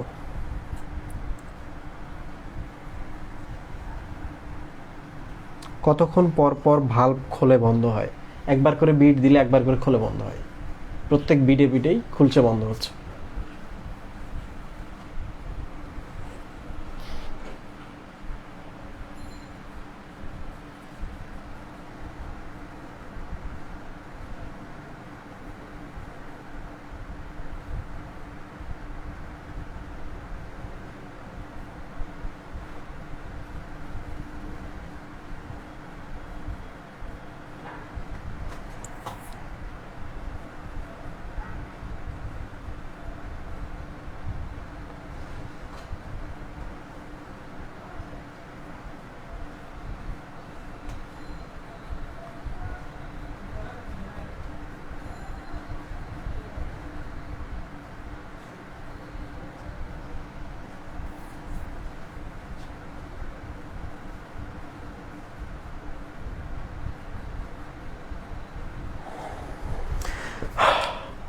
তাহলে আমি একটু দরজাগুলোর নাম বলি এবং কাজগুলো বলে দিই।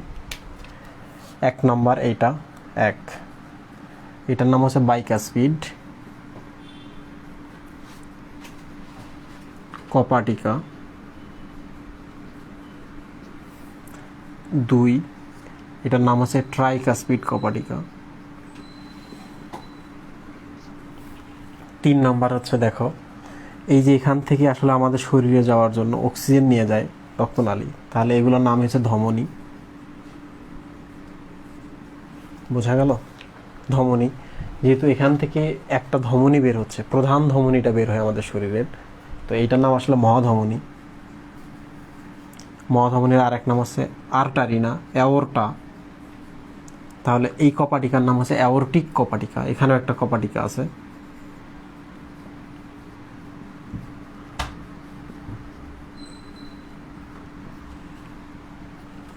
ভালো করে খেয়াল করো, হৃৎপিণ্ড থেকে যারা বের হয় সবাইকে ধমনী বলা হয়। এই যে এখানে একটা ধমনী বের হয়েছে, তাহলে যদিও এটা কার্বন ডাইঅক্সাইড বহন করছে, তারপর এটা ধমনী। যেহেতু এই ধমনীটা ফুসফুস বা পালমোনাসে চলে যাচ্ছে, পালমোনাস মানে হচ্ছে ফুসফুস, তাহলে এই ধমনীর নাম হচ্ছে পালমোনারি ধমনী, সুশান্ত পাল ধমনী। ক্লিয়ার? তাহলে এই কপাটিকাটার নাম, এখানে যে কপাটিকাটা থাকে তার নাম হচ্ছে পালমোনারি কপাটিকা।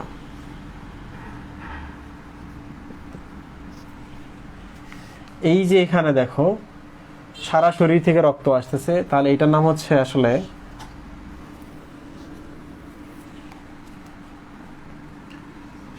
এখানে একটা কপাটিকা থাকে, এই কপাটিকাটাকে বলা হয়, তাহলে 1 2 3 4 5, এটার নাম হচ্ছে ইউস্টেশিয়ান কপাটিকা। ইউস্টেশিয়ান একজন সায়েন্টিস্টের নাম, ইউস্টেশিয়ান কপাটিকা। ক্লিয়ার? আরও একটা কপাটিকা আছে। প্রিয় স্টুডেন্ট দেখো ভালো করে, হৃৎপিণ্ডে আমাদের সারা শরীরে রক্ত পাঠায়, তাহলে হৃৎপিণ্ডে যে নিজের গায়ে যে কোষগুলো আছে এদেরকে রক্তের প্রয়োজন নাই। এই জন্য হয় কি, এই যে মহাধমনী থেকে, এগুলো তো অক্সিজেন সমৃদ্ধ, তাহলে এখান থেকে সে রক্তনালী উৎপন্ন করে হৃৎপিণ্ডের গায়ে রক্ত পাঠায়। এই যে রক্ত পাঠাচ্ছে এই নালীগুলোর মাধ্যমে, বোঝা গেল? সারা গায়ে রক্ত পাঠাচ্ছে। এই যে এখান থেকে রক্তনালী উৎপন্ন হয়ে অক্সিজেন সমৃদ্ধ রক্ত পাঠাচ্ছে সারা গায়ে। তাহলে অক্সিজেন সমৃদ্ধ যে রক্ত পাঠায়, তাহলে সারা গায়ে থেকে আবার কি বের হবে? শিরা বের হবে না? শিরা বের হয়ে কি হবে? এই যে ঘুরে ফিরে এই জায়গায় ফিরে আসবে, এই ঘরে। তাহলে ধরা যাক এখান থেকে শিরা বের হচ্ছে, এখান থেকে বা এখান থেকে হয়ে এটা এই গায়ে প্রবেশ করবে। কারণ তোমরা একটু ভালো করে খেয়াল করো, সারা শরীরে সমস্ত কার্বন ডাইঅক্সাইড সমৃদ্ধ রক্তগুলা ডান অ্যাট্রিয়ামে আসে। তাহলে হৃৎপিণ্ডের গায়ের যে কার্বন ডাইঅক্সাইড সমৃদ্ধ রক্তগুলোও কিন্তু ডান অ্যাট্রিয়ামে আসবে, রাইট? সই হয়। তাহলে আমি এখানে একটা কপাটিকা দিব না? কারণ কি, একটু ভালো করে খেয়াল করো, এই ঘরটা কিন্তু সংকুচিত হয়, হলে রক্তটা কিন্তু এই পাশে নিচে নামে। সংকুচিত হওয়ার সাথে রক্তটা তো বাইরে দিয়েও যেতে পারে। এই জন্য হয় কি, এখানে একটা দরজা দেওয়া থাকে যে রক্তটা যেন আর ব্যাকফ্লো না করতে পারে। বুঝলেন কিছু? তাহলে এই কপাটিকাটার নাম হচ্ছে থিবেশিয়ান কপাটিকা। এটাও একজন সায়েন্টিস্টের নাম, থিবেশিয়ান কপাটিকা। ক্লিয়ার? তাহলে আমরা সব কপাটিকার নাম পেয়েছি। তো আর 1 মিনিট 2 মিনিট এর মধ্যে আমরা বলে ফেলতে পারবো কাজ কি।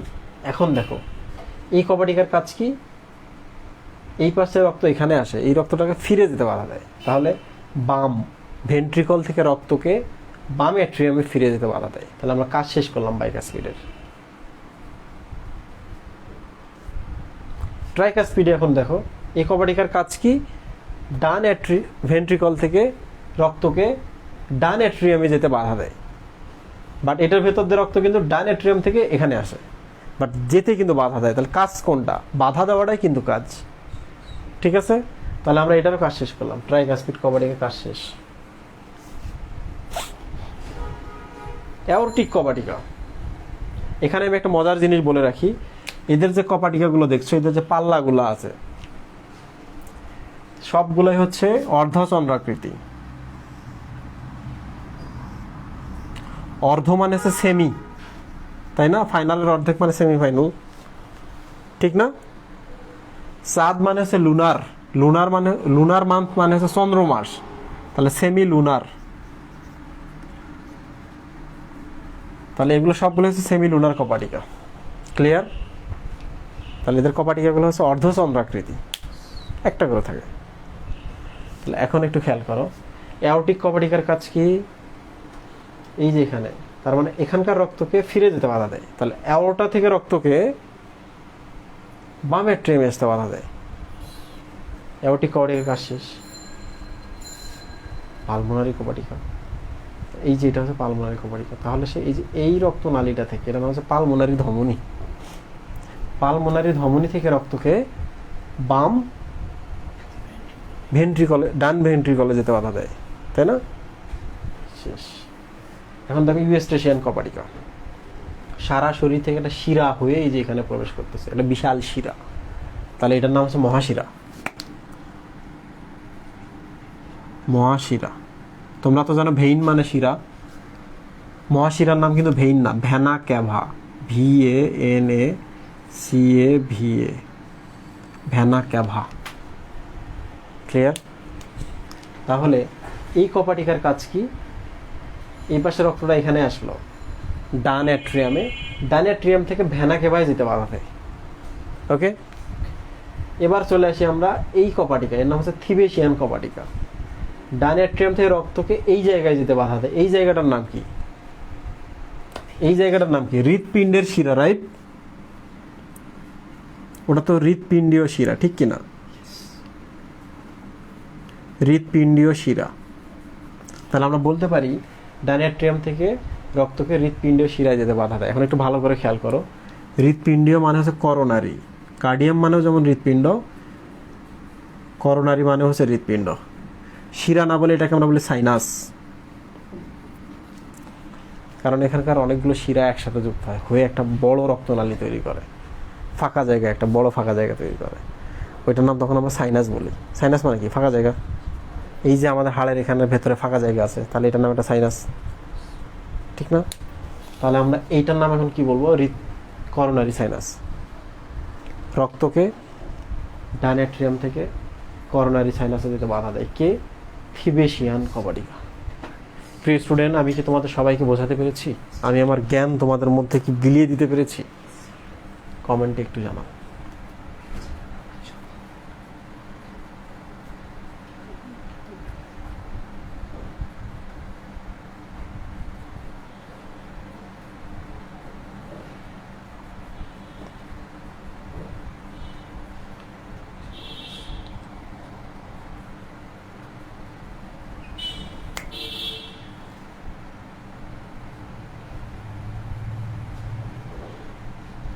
থিবেশিয়ানটা আরেকবার বলেন। এটার নাম হচ্ছে হৃৎপিণ্ডীয় শিরা। হৃৎপিণ্ডীয়কে আমরা করোনারি দ্বারা রিপ্লেস করেছি, তাহলে করোনারি শিরা। এদের এগুলো কি শিরা না বলে সাইনাস বলা হয়, করোনারি সাইনাস এটা। তাহলে থিবেশিয়ান কপাটিকার কাজ হচ্ছে এখানকার রক্তটাকে, কারণ রক্ত তো এই পাশ দিয়ে এখানে আসে, তাহলে এখানকার রক্তকে বা ডান অ্যাট্রিয়ামের রক্তকে এখানে যেতে বাধা দেয়।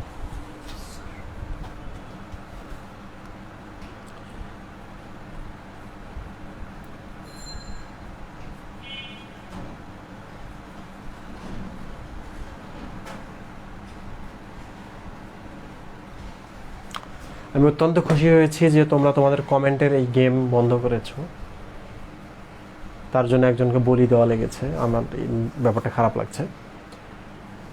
দ্বিতীয়ত হচ্ছে তোমরা অনেক কষ্ট করেছিলা ক্লাসের শেষ পর্যন্ত, সবার জন্য অনেক দোয়া, অনেক শুভকামনা।